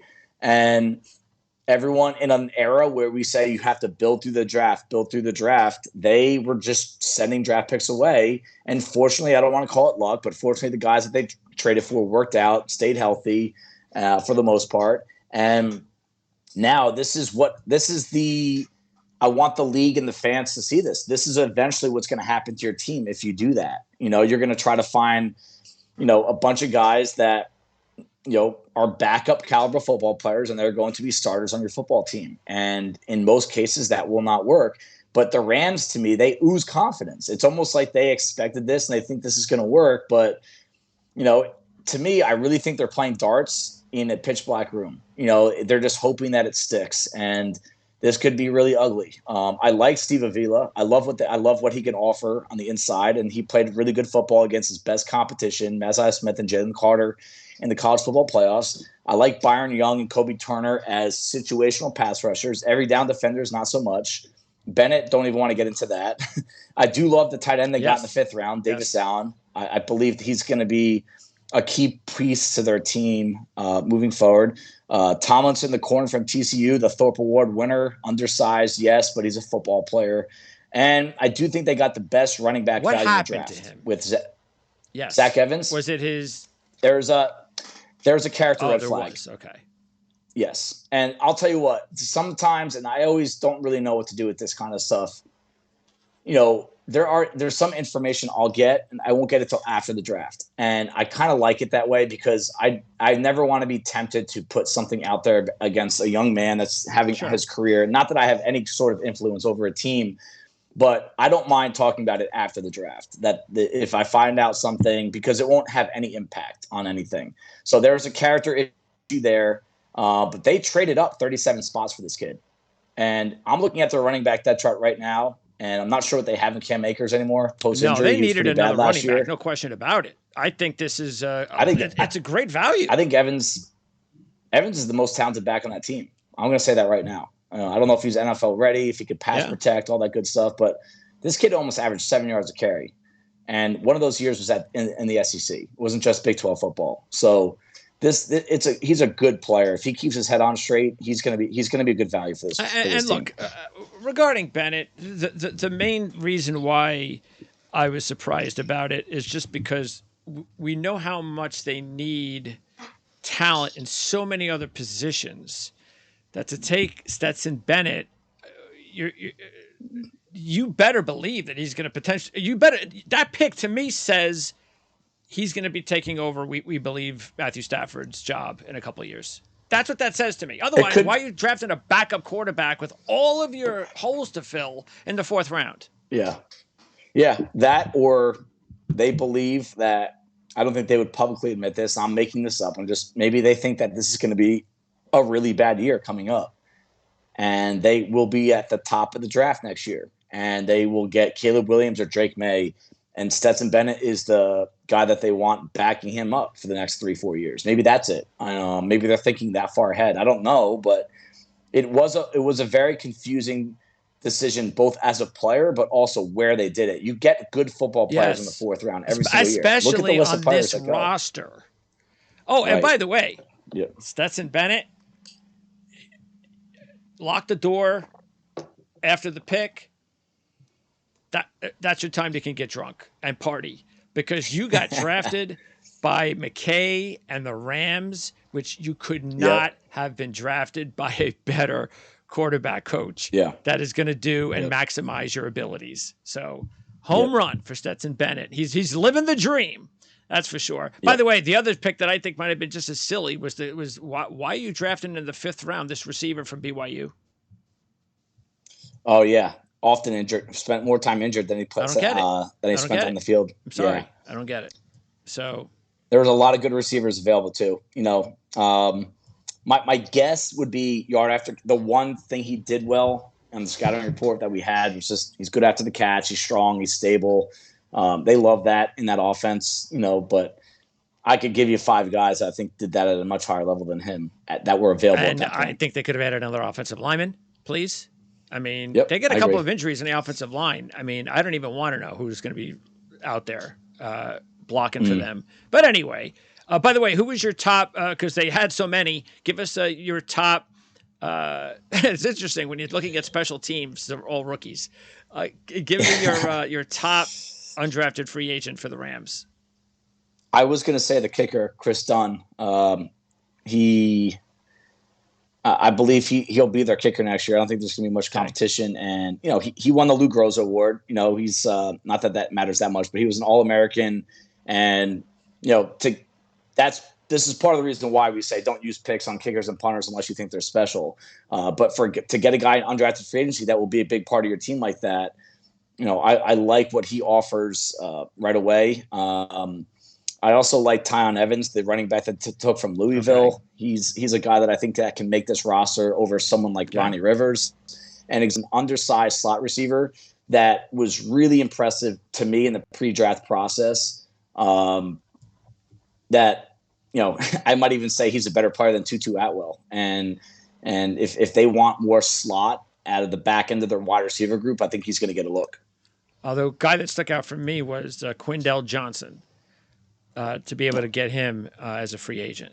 So, okay, the safety. From Memphis. Yep. So, all right. Yeah, that was a good pickup. Moving on. Let's talk now about the Minnesota Vikings. And overall, that the Vikings had a good draft. And that's because, and look, I was borderline, good to solid, and but I like the fact that you're able to grab, look, player-wise, you get Addison in the first, you get Roy in the 5th. Those are the two that I was really I was really pleased about if I'm a Vikings fan. You tell me what you think about the 2 corners, because you know how desperately they needed some more DBs, and those guys have got to work out. And then they drafted Jaron Hall in the 5th, so that's just adding a future number 2, which is fine. Maybe. And I like it when teams that have quarterbacks that won't be there much longer. I do like it when they're proactive and they use a middle round type of draft pick on a quarterback to just see, hey, did we get lucky here? Because Kirk Cousins will be gone soon, and we're going to have to invest heavily in that position unless we get lucky. Yeah. I mean, starting off with the corners, they traded down in the 3rd round, and they ended up with at the end of the 3rd round, they picked up Mekhi Blackman from a corner from USC, undersized kid. This team has been just striking out on defensive back draft picks, especially at corner. And we'll see with this kid. He has a lot of toughness to him, good ball skills, had a good year in 2022. Jay Ward, though, is the one that sticks out to me a little bit. Okay. The defensive back coach in Minnesota, Durante Jones, he was at LSU in 2021. So they had a little bit of inside information on both him and the D tackle Roy, just a little bit. And that always helps. It's something to always fun to track where certain coaches come from and the relationships that they have. Information is key in this process. And if you actually got to work with this kid for an entire season, that means that they, had a really high value and a really high outlook on him. The unique thing about him is they had 3 different guys look at Jay Ward from that Vikings front office. And all 3 of them, independently of each other, came up with 3 different positions that he would thrive at in the NFL. Okay. One of them said outside corner, one of them said nickel, and one of them said safety. And that's interesting to me that, Jimmy Ward from San Francisco, that's where the GM came from. That was kind of his outlook too when he came out of college. I think it was Northern Illinois that he came from. Okay. That Jay Ward is a guy that I think they're excited to get into their system because he really can fill wherever they feel they're weakest. He has a credible amount of ability to play any one of those spots, and that's huge to get that in round 4. But overall, we knew they needed to get 2 corners early. They did it. And they add Addison to a room with Jefferson, Hawkinson at tight end, and Dalvin Cook at running back. and a solid offensive line. So that offense just got that much more scarier. Yeah. But it is that defense, and they're going to need a guy like Roy, who maybe along with Tonga and what he did last year, there's a couple of good young defensive tackles to keep an eye on. But of course, we have to talk about the prize free agent pickup. And yes, they did pick up also Andre Carter, which was nice. But to be able to get Ivan Pace Jr., what happened there? This has to be one of the biggest drop-offs I have ever seen. Yeah. From a player that could have gone, I don't know, could he have gone late first? Maybe, let's say second, and he didn't even get drafted, and there wasn't anything wrong. Were there any flags there? There had to have been, honestly. Him being small would not push him out of the draft because he was so productive. He was a monster at the Senior Bowl. He had an impressive workout. He's got more production than almost everyone at the position. So there has to be some sort of medical or off-field concern with him that crossed him off boards.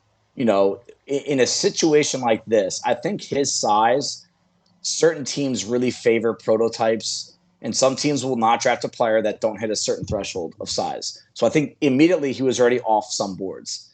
And then if, another 5, 10, 15 teams take him off the board because of a concern, whether it be medical, character, now you're only looking at 5 or 6 teams maybe that even have him on their draft board. And if those teams don't need a linebacker, or he's not a great scheme fit, or they already drafted a linebacker or two, then you just, every single time he doesn't have his name called, I'm sitting here on my couch being like, what is happening? Yes. But he just might not even be an option for some of these teams. So that's my guess on him. I don't know if there's a character or medical, but I have to assume one of those things is on there that we just don't know about. But hey, this kid's making this roster. He's going to start football games for the Vikings. No question. It's going to happen. All right. Next up, the New Orleans Saints. And again, I thought the Saints had a good draft, just like Minnesota, I felt. And overall, taking a look at the positives, we thought Brzee was a perfect target there for them at the end of the first round. That's exactly what happened. Getting Kendre Miller as a third-round pick was nice. We talked about the need to add another running back, and they got one of the better ones after the top two. They got our boy Jake Haener as a nice long-term kind of project there. Not bad. Fourth round, right around where. See, I would have liked to have seen Haener actually go with the Rams because I could actually see. Yeah, hey, maybe he could be starting there with the Rams, but it's going to be hard for him to do anything here with Derek Carr signed on now. But still, nice to add the kid to the roster. And A.T. Perry, not bad to get a talent like that in the 6th round. You could say what you want about a couple of reaches, whether Foskey was a reach in the 2nd round, but overall, I thought it was a good draft. But there were some pros and cons. Yeah, I mean, you summed that up perfectly. I like what they did, and this team, they value big, physical, tough guys. Like this team always values that, whether it's Sean Payton or Dennis Allen at the head coach. So Brzee, my top need for the Saints in the Our draft guy was D tackle. They signed Nathan Shepard and Kalen Saunders. Those are rotational guys, in my opinion. They were both signed to 3-year deals, so they'll be here for at least 2 seasons. But Brzee brings an entirely different skill set. Much more athletic, much better penetrator, pass rusher. He can really move. He's a smart kid.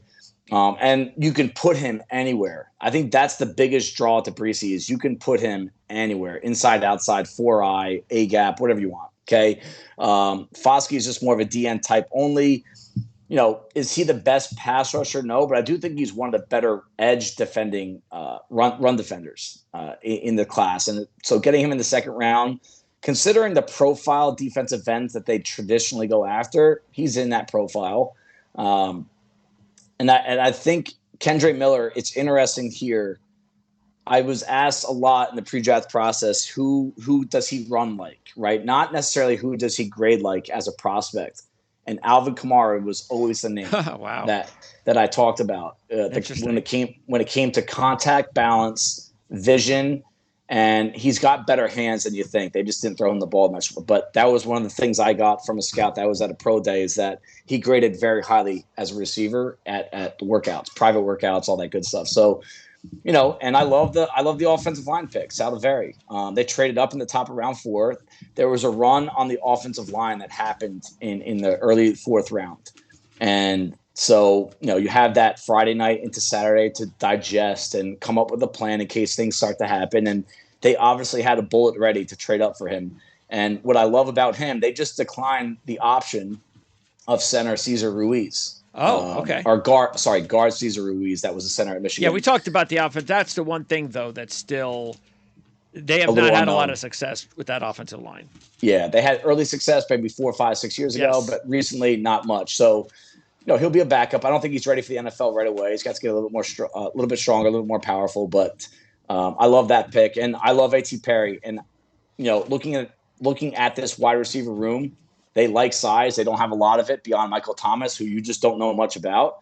I could see this kid easily being their number 4. And if Michael Thomas gets hurt, I could see him being one of their top 3 receivers by the end of his rookie season as a 6th round pick. Okay. And they only added one player in the secondary, though. That was Jordan Howden. What do you think about Howden? Is that just a special teamer? No, I mean, he'll be a quality backup. They don't have a lot of depth at safety. No. If Marcus May or I'm not a Jonathan Abram guy, so Howden he should be a special teamer, but I think he's the 3rd best safety on his team right now. So that's going to be a spot that they better hope those guys, Tyrann Mathieu and Marcus May, stay healthy. Next up, the New York Giants. And the Giants, I thought, had one of the better drafts in 2023. Really liked what they did because of the value. Now, look, they went out and they got their corner, so fine. You could say what you want one way or another. We knew that the corner spot was going to fluctuate a little bit here or there, who you liked. So they got very good size and speed option in Banks. But, and they got potentially the best center in the draft. A lot of people thought Schmitz was the best center. And so did our lad's draft guide. And he went and they got him right after Tittman. So they ended up with the guy that they probably wanted. And then they ended up with really back-to-back steals in a way to be able to get Jalen Hyatt in the 3rd round and then to be able to get Eric Gray in the 5th round, I think really made the draft. Now, I don't know about the other 3 guys, but the top 4, you just look at that and go, yeah, you know what? Wow, we got those 4 guys. That's pretty good. Yeah, I mean, Eric Gray and Jalen Hyatt, former teammates at Tennessee, and Eric Gray goes out to Oklahoma and really put his in terms of single season production, really put his mark on that program with what he did in 2022. And the running back position in New York, it is long-term, very unknown. Saquon Barkley is going to be playing on a franchise tag. It sounds like there's a disconnect between the general manager and Barkley's representation in terms of a long-term contract. So Eric Gray is going to come in, and I think he's going to see the field this year in front of Breida and Gary Brightwell. It won't be given to him. He'll have to earn it. And those guys they impressed in short little spouts last year. But as a pure running back, a guy that carries the football and catches the football and protects the football, Eric Gray is probably right now a better running back than both those guys at the professional level. So to get that in the 5th round is big value. But I want to talk about Jalen Hyatt because I think this kid could probably be the make or break for this draft class for the Giants. And this is a kid that really had 1 year of production at Tennessee in a system that rarely moved him around. He had, I believe, off the top of my head, I researched this because I had to put something out there on him, 15 contested catch possibilities. So 15 times he was throwing the ball with a receiver on top of him.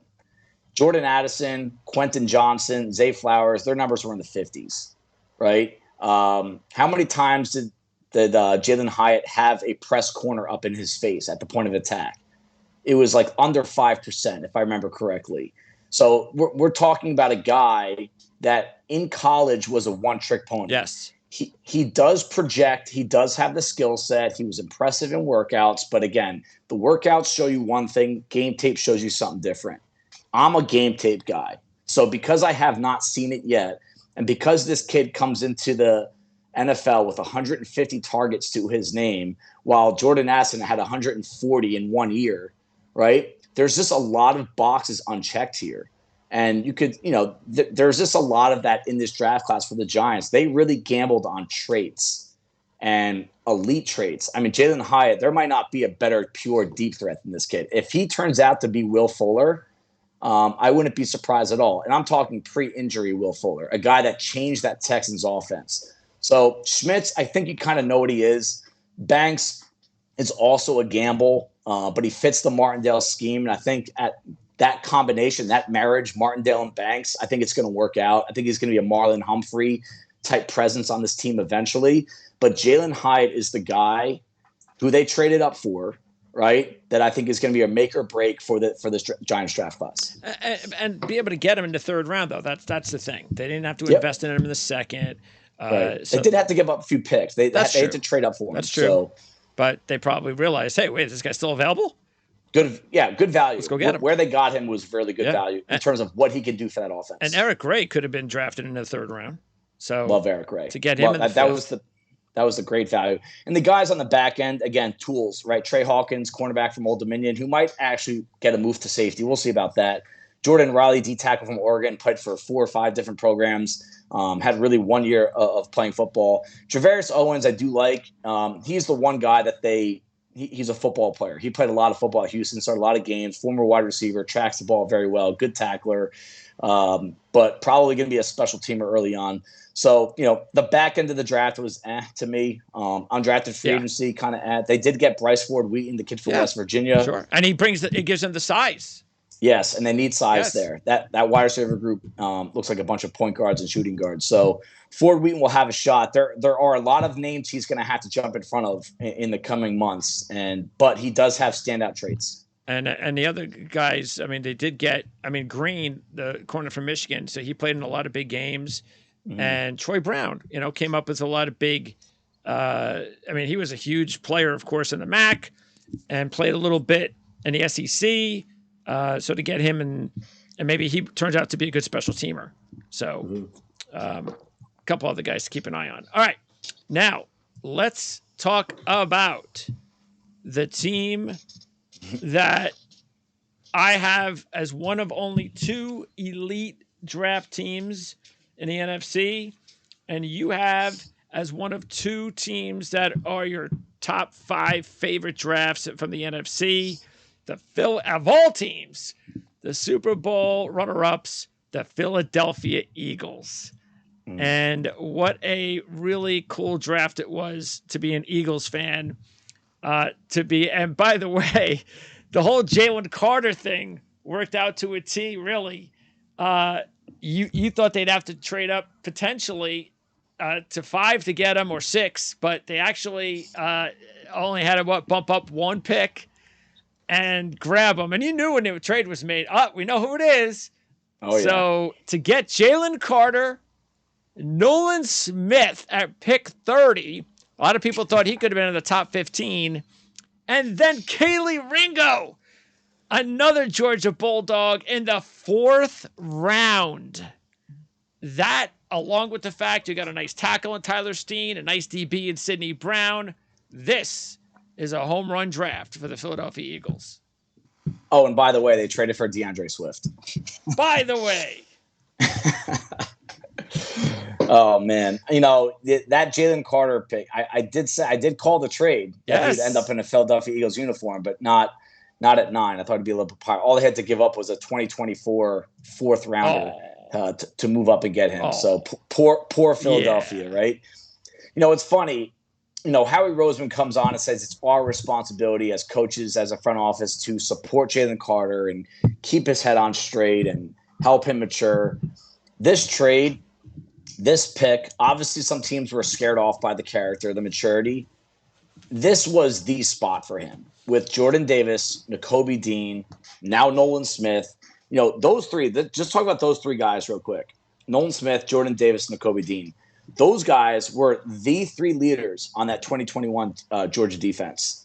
They were extensions of the coaching staff.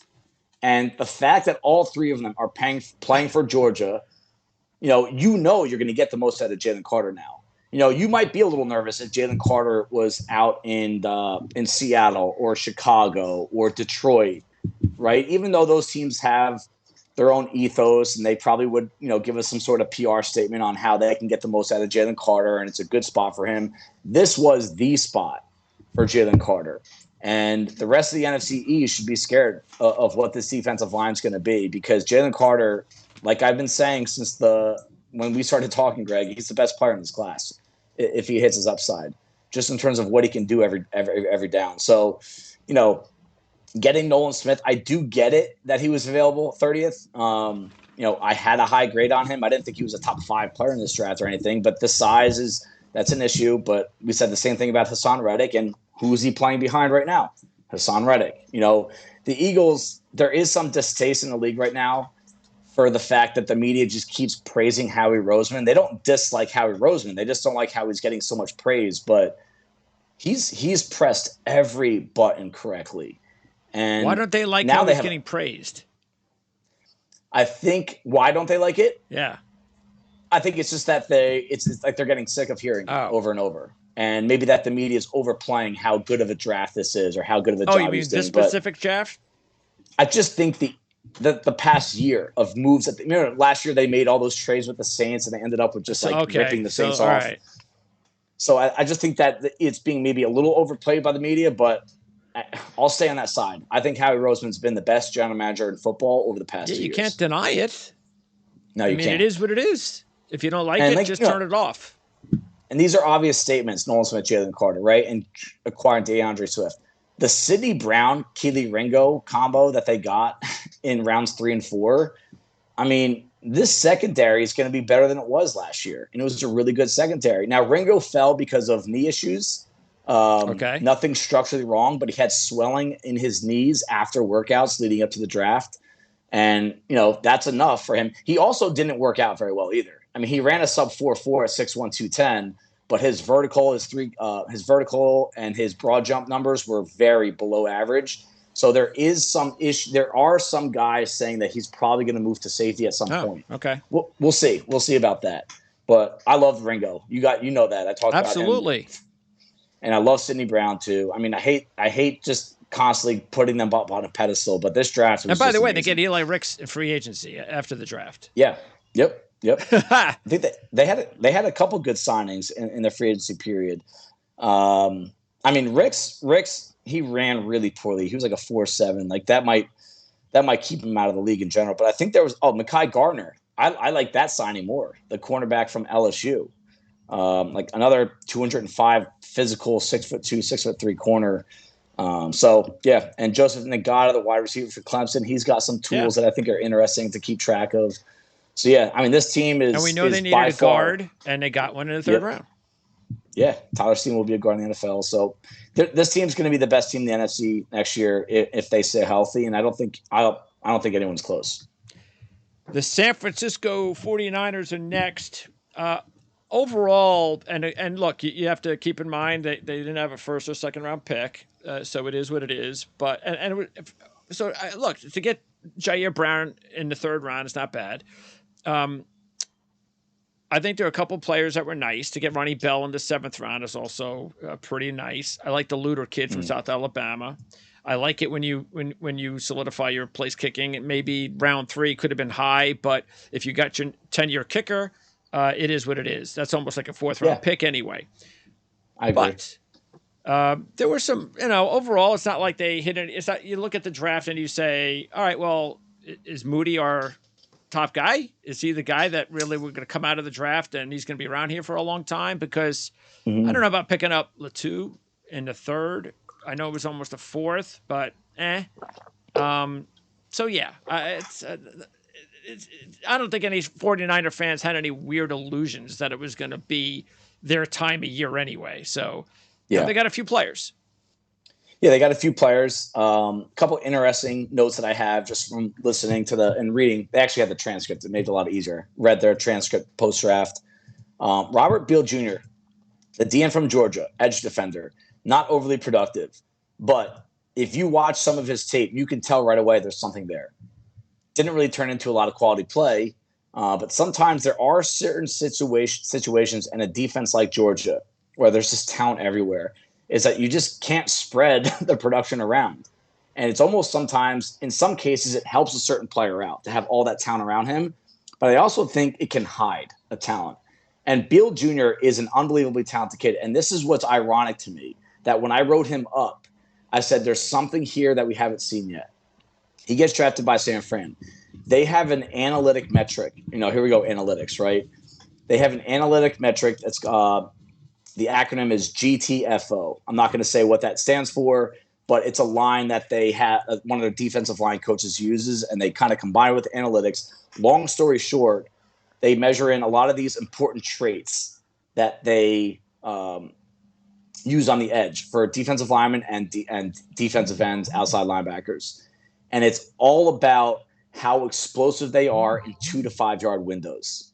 Last year, the number one guy on their draft board in that metric was Drake Jackson, who they picked in the 3rd round. Okay.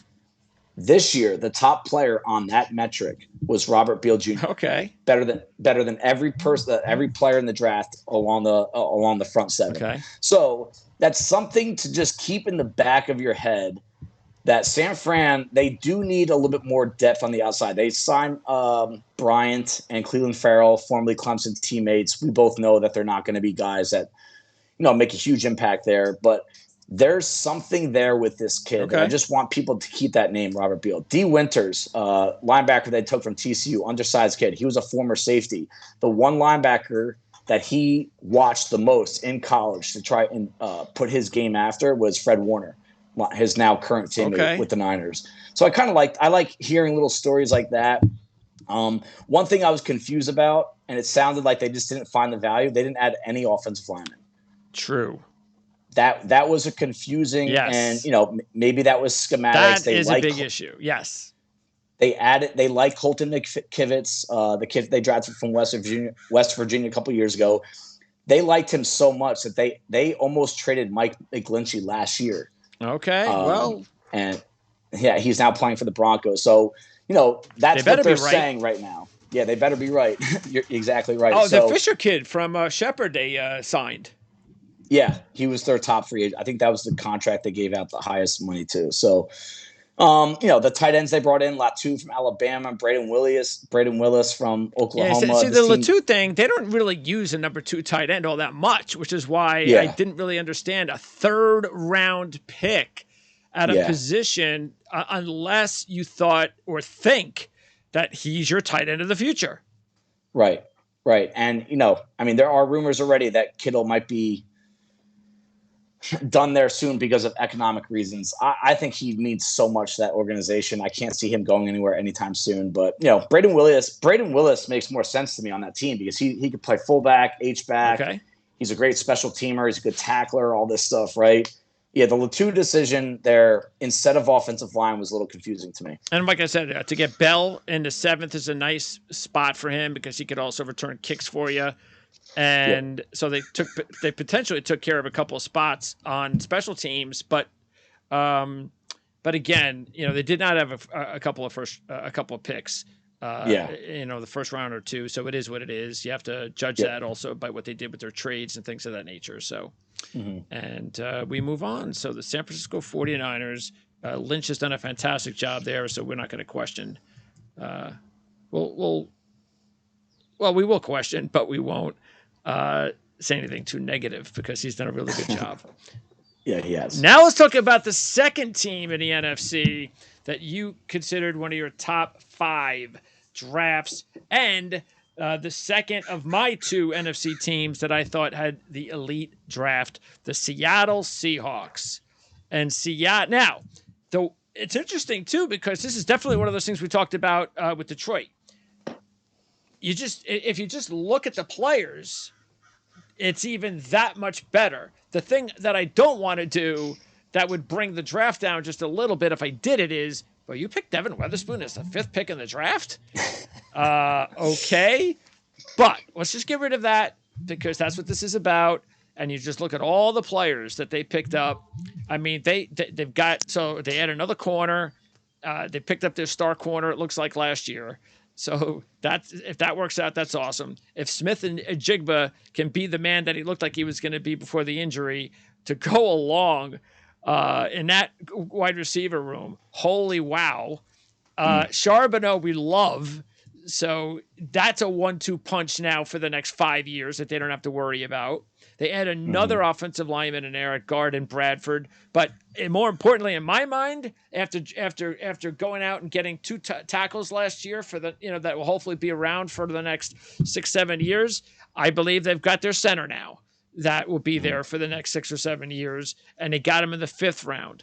So I mean, how do you just not absolutely love just about everything they did, except of course, kind of questioned a little bit of why Witherspoon went so high. But then again, that's exactly what Seattle does every draft. They always draft players higher than anybody thinks they're going to.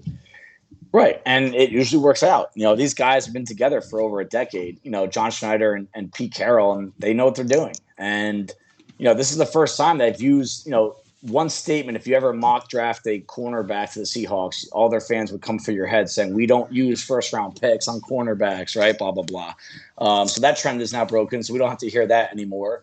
But Witherspoon, I really do feel like this team is trying to get back to where they were when Russell Wilson was under that rookie contract, is create a defense that you are scared to play against, especially if you have to play them in Seattle. And you have a potential special corner in Woolen. You have a really solid nickel in Kobe Bryant.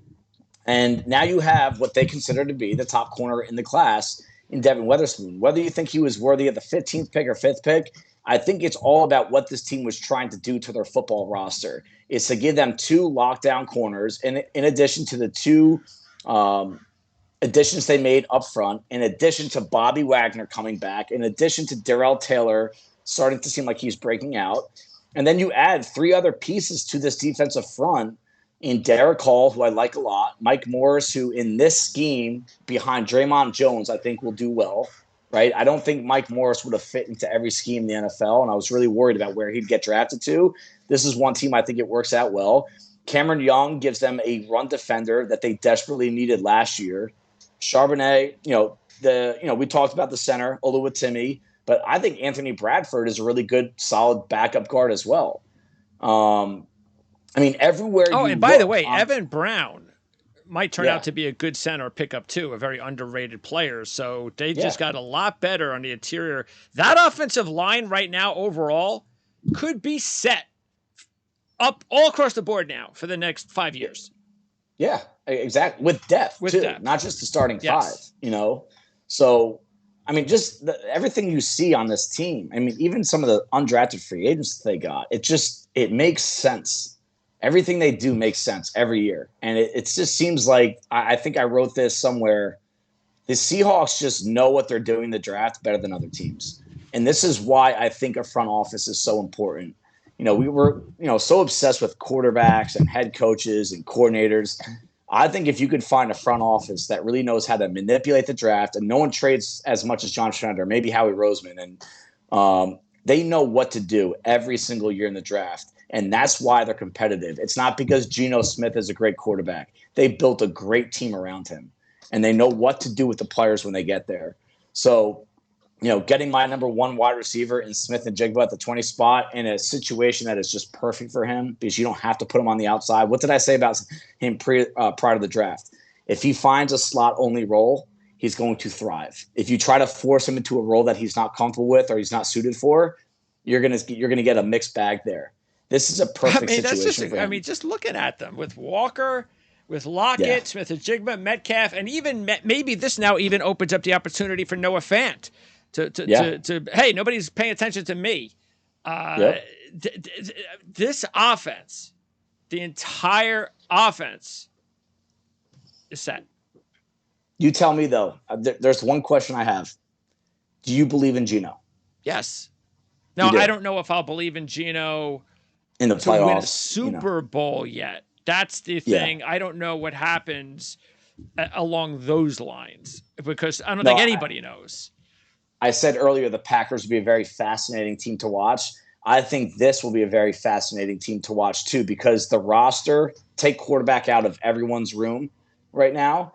I think this is if these rookies work out, a top 5 roster in the NFL. Sure. And if Geno Smith will make this a top 3 team in the NFL, or first round loss in the playoffs. Yeah, there's no doubt if they had one of the elite quarterbacks, like if Rodgers decided to go to Seattle, right, this would be a team that you would put money on to win the Super Bowl.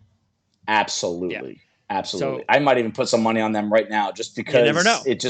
You probably get some decent value. Yeah, you don't know about Geno Smith. And by the way, McIntosh makes a lot of sense because he'll fill in the role of what's his name that's now gone.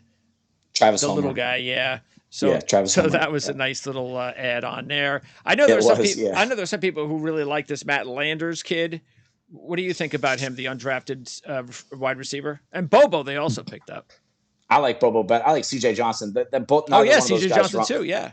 Yeah. Neither one of them run well though. So Matt Landers to me looks good on paper. He looks better on paper than he does on the field. But I like keep the name Arquan Bush in your head, defensive back that they also picked up, and Robert Cooper, interior run defender from Florida State.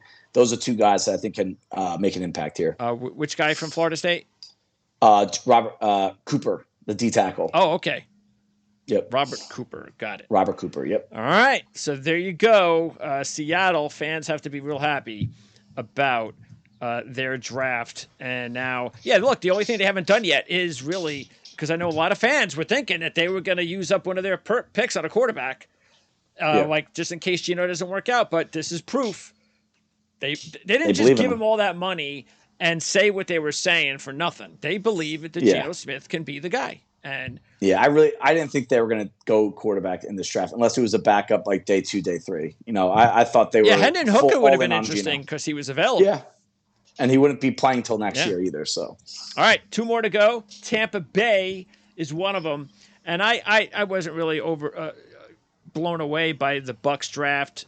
They were able to get a few good players, especially Canty in the first round. The kid from North Dakota State along the offensive line. We'll see how he works out. And they got a few other players, talented players. Ramirez in the 6th round could have been a nice value pick there. Durham is a player that should be around, fit a role. Diaby could be an interesting player. But, it was okay. Not bad, but it was just okay. I wasn't blown away. Again, I think the main thing is going to be how good Canty can be. Yeah. They definitely put a lot of resources into the pass rush. And I believe that, Cody Mauch going in round 2, I thought they would be a little bit more aggressive with the offensive line. That offensive line on paper could potentially be scary bad, if a couple of these guys don't work out. So I like the pick. They traded up for him in round 2. I just thought that they could have used another one of those first 4 picks on the offensive line. And Canty is a swing for the fence that, he's one of the biggest spectrum players in this class, where he could be really, really good. He could be really, really bad because he's such a situational guy. And, some of his size metrics are just so far off the charts bad that he's just so reliant on that quick first step, which is, it's a special first step. So again, when you are so off the charts in the wrong direction with size like Bryce Young, you better have a standout trait or 2 on the other side. And Canty has that. And that's a good defensive front. There's a lot of talent where I do think you'll see a lot of one-on-one matchups, and that's where he can thrive. So I could see where it makes sense. I am a big Yaya Diaby fan. Just thought that, using 2 of their first 3 picks on pass rush, really. I mean, Diaby is a little bit more diverse. He can defend the run, but really you're picking him at that point to help you rush the passer on a team that needs a lot of offensive line help. I could come up with a couple other needs on that team that I think they're gonna need to be scratching for in the future. This is also a team that they already spent recent resources on pass rush. So I just feel like it was a little bit of overkill on a team that had a lot of other issues. And I'll tell you what, this team to me looks like the team that's trying to go for the top of the draft next year, Caleb Williams. Because these guys aren't going to help them win games, in my opinion. They can be good players on a team that eventually gets put together, but some of the moves just kind of reeked of that to me, is that they really are going to try and get to the top of that draft somehow next year. Yeah, I mean, so the thing is, and we'll talk more about the Jets on Friday, but like I was I was thinking about this the other day, and that's the whole comparison with, like, how Brady goes to Tampa Bay, they win the Super Bowl, and now he's gone. Peyton went to Denver, won a Super Bowl, and he was gone. And when he left, Denver pretty much nothing. And I don't know. And I look at this Tampa Bay roster, and I don't think they're in great shape. I think a lot is going to depend on these drafts and this next couple of. This is big. They got to keep some. Even last year, even though it was bad, they at least put themselves in a position late to play meaningful games. And now I think they really have to have just maybe like 1 year, and that's it. They must be back up, at the top, almost like competing for a Super Bowl in another year. If not, then it's another one of those things where a guy just comes in, win a Super Bowl, and then, sort of like what could happen with the Rams and Matthew Stafford. Right. Guy comes in, win a Super Bowl. Is that what you want? And I say this with the Jets because this is what I keep trying to tell people about why I wanted Aaron Rodgers there so bad and why I think it's a great fit for Zach Wilson, because I believe it's the only way that it's the best way, I should say, to hope that when Rodgers leaves, you can keep the momentum going smoothly, that hopefully he steps into the role and it's not just I'm renting a quarterback to win a Super Bowl and then your team goes back in the tank for another Right. That's fine and dandy. But that's not really what you want to happen. So for Tampa Bay's sake, that's why this is very important for them to not be that type of team. I mean, I don't think they want to be Denver. I don't think they want to. I'm sure it was nice to win a Super Bowl, have Brady there for a couple of years, but is that really what you want, like 5 or 6 years from now, if your team's like on a 4-year run of not making the postseason? So right. Anyway, and this is a team, just considering next year's draft capital, that they, if they don't end up at the top of the draft naturally by losing a lot of games, I could see this team, just like what the Rams just did with a lot of their key players, right, is trading away Mike. If this thing starts to fall apart, you're trading away Mike Evans, you're trading away Chris Godwin. I could see the bottom falling out on this team if it means that they got to go up and get their next franchise quarterback in the draft next year. The thing that goes against that, and the reason why they were in contention late in the year last year, other than the fact that the team might have just been a little bit better with the quarterback and Tom Brady, but the division stinks. That's true. It's, you can win 8 games and win that division. That's true. So that could go against them. Yeah, like they think they're actually better off than they really are. Yeah. Right, exactly. It's not as good as you think. And by the way, I also bring that up because the offensive line, like you were saying, it's not good enough. I mean, that's a big issue still, to just add one kid from an FCS program who could be a 2 or 3 year guy until you find out whether or not he's even maybe it's a home run, who knows? But that's you're asking a lot there, and you still have to figure that out before I would feel. Because defensively, I think you could feel, because even, like I said, Ramirez, to get the kid from Louisville, you got the 5th round pick at linebacker, you got Ramirez. I mean, there's some possibilities that your defense can be okay. It could be championship caliber type of defense, but you're putting way too much pressure on Baker Mayfield if you don't fix that offensive line big time. I agree with you. Yeah, it's that, and your best offensive lineman, Tristan Wirfs, is now going to go to a position that he has not played in years. He played a little bit of left tackle at Iowa, but he was predominantly a right tackle there. Gets drafted in the first round, 2020, insert right tackle right away, all pro caliber, but now you're going to move him to the left side. So there's just questions everywhere on this offensive line.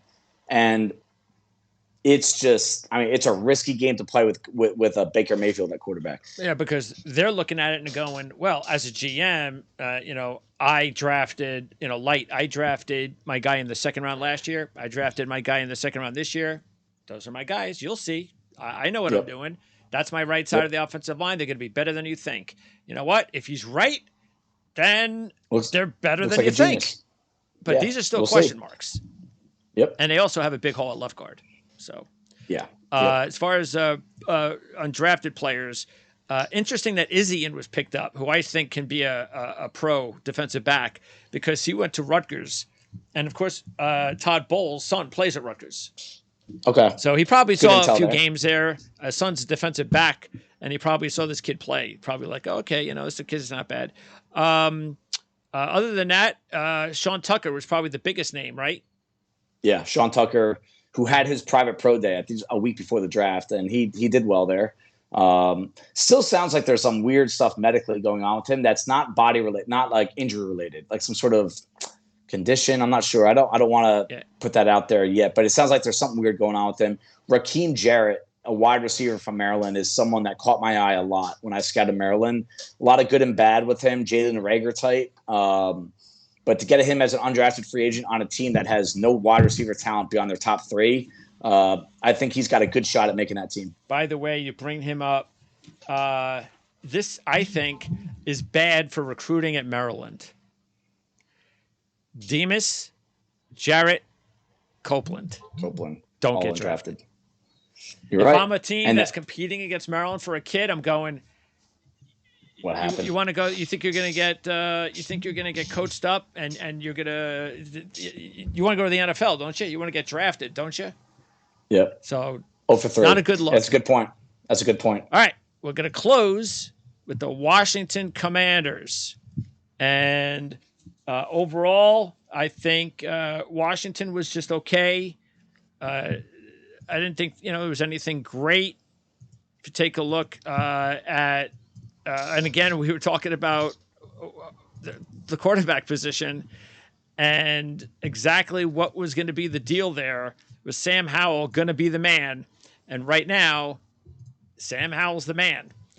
So Washington went ahead and shocked everybody by going with Forbes at 16. So this was definitely, and it's funny too, because, I every time I brought up Forbes, when we were talking about corners and you were talking about like 5 or 6 guys, and then I would throw Forbes in, like in the mock draft or something, I'd throw Forbes in, and you would almost like kind of keep dismissing this guy. Like, yeah, don't bring him up. Yeah. Okay. Yep. Yeah. Because we're talking about mock draft. We're talking about first round, Greg. But the kid gets drafted, and look, we know what kind of playmaker he was, and that's great. Yep. But wow, that was a little bit surprising for him to go 16. They did get Martin in the second round. In front of Christian Gonzalez, too. Like, that was the biggest surprise to me. It wasn't just that he went early, that he went before Christian Gonzalez. Yes, unreal. Man. Unreal. And that's, yeah. So, but look, like the first 5 guys or 6 guys, okay, these are interesting players. They're players that can make your team, and, they could contribute. But that's not what this team needs. This team needed to add a couple of players, and I don't see that. Yeah, I mean, if this team had a star quarterback, yes, this exactly. was a team that I thought was going to go after Lamar or Aaron Rodgers or something like that.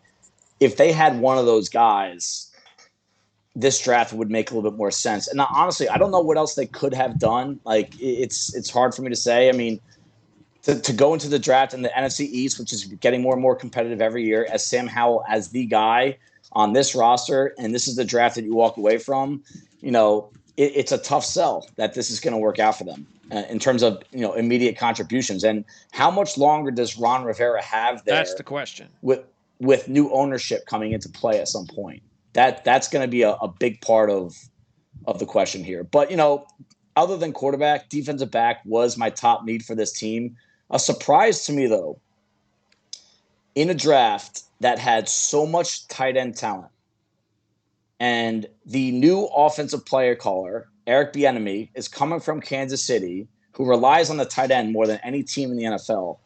They don't use one pick on a tight end. They're going to go into this. Eric Bieniemy is going to go from Travis Kelce and Patrick Mahomes to Sam Howell and Logan Thomas. And they had opportunities. They had multiple opportunities to bring in one of these tight ends, including whatever tight end they wanted in the first round. And I get Forbes is their guy, and I love Jartavius Martin. I had a first-round grade on Jartavius Martin. He went in round 2. But to walk out of this draft, and one of the strengths that I had for this team, I did a lot of studying on this team leading up to the draft. I thought their offensive line was deep enough that they didn't have to address it early. Yes, did Braden Daniels and Ricky Stromberg, did they move the needle a little bit? But I don't think either one of these guys sees the field in year 1. And they're still going to be marching out Logan Thomas, John Bates, and Cole Turner at tight end. Yeah, besides the tight end, also they're hey, we signed Cody Barton. Okay, what is that? Yep. Oh well, he's played a lot of games. Yeah, it's a special team. That's what he is. So they did nothing there, and they did not. Unless they make a trade, which is not going to happen now, I guess, because the draft is over. Yeah, I guess they're all in now. I mean, are they going to pay both Sweat and Young? Because I mean, they declined the option on Young, didn't they? If they're not going to bring back, say, Chase Young, then why don't you just trade him? And why don't you just pick up another edge rusher in the draft? So I don't know what's going on there. Maybe that's the plan. I don't know. Yeah. So and they did draft 2 edge defenders. Oh, you mean like in the 5th and 7th round? Yeah. KJ Henry and Andre Jones. But I mean, look, when you look at Forbes and Martin, at least you go, all right, well, they did one thing. Sort of like what we talked about with, I forget what team we were talking about, the defensive tackle, the Bears. Well, at least they fixed, I don't really like it, but all right, their draft, but all right, at least they fixed the interior defensive line. That's like Washington. All right, don't really like the draft, but at least they fixed. And not that I think they don't need some additional help, but at least the whole defensive backfield is just better now. No doubt about that. But that's it. You can't really look elsewhere and go, well, what else did they do that excites me as a fan? Not much else. So that's just the one takeaway I had. I just think they dropped the ball at tight end. That's all. I can't get over unless it. Unless they think Cole Turner's going to take a next step. Maybe it's just, I don't know why. I'm not even a fan of the team. It's bothering me. This was the one team that I was thinking would they be of taking all the first drafts with all the tight ends. I know you might not get that opportunity. And Green Bay took 2 of them. Yeah. And Washington took none of them. Yeah. I remember they used to be really high, and I understand on Logan Thomas, but Logan Thomas has not been the same player the last couple of years. I know he got hurt. He's on the wrong. Maybe that's what did. Yeah, he got. And he's on the wrong side of 32. Yeah. And I hate to say it, but that's, you have a few injuries and you're on the wrong side of 30 and you weren't a very explosive athlete to begin with. You're just another guy at some point. Okay, so that's going to wrap up our first day of 2 with the NFC. Next up, AFC. That's on Friday. If you have any questions or comments, I'm sure you might have a lot of comments about what we thought about your favorite team. We are going to break all of these down. So there are going to be 32 individual reports that will be thrown out there on this channel. So make sure to subscribe so you know when your favorite team gets posted on the channel. And of course, don't forget, of course, this show itself will be posted at ourlads.com. And that's where you want to pick up the Our Lads draft guide. Right here. It's a great opportunity right now. You know where all these players are going. So pick up the draft guide, either in hard copy form or PDF. You want a PDF, you can get one of those, and you can get one of those within minutes. Just order it at ourlads.com. So we'll do this again, Dave, on Friday when we talk about the AFC. Looking forward to it, Greg. Thank you.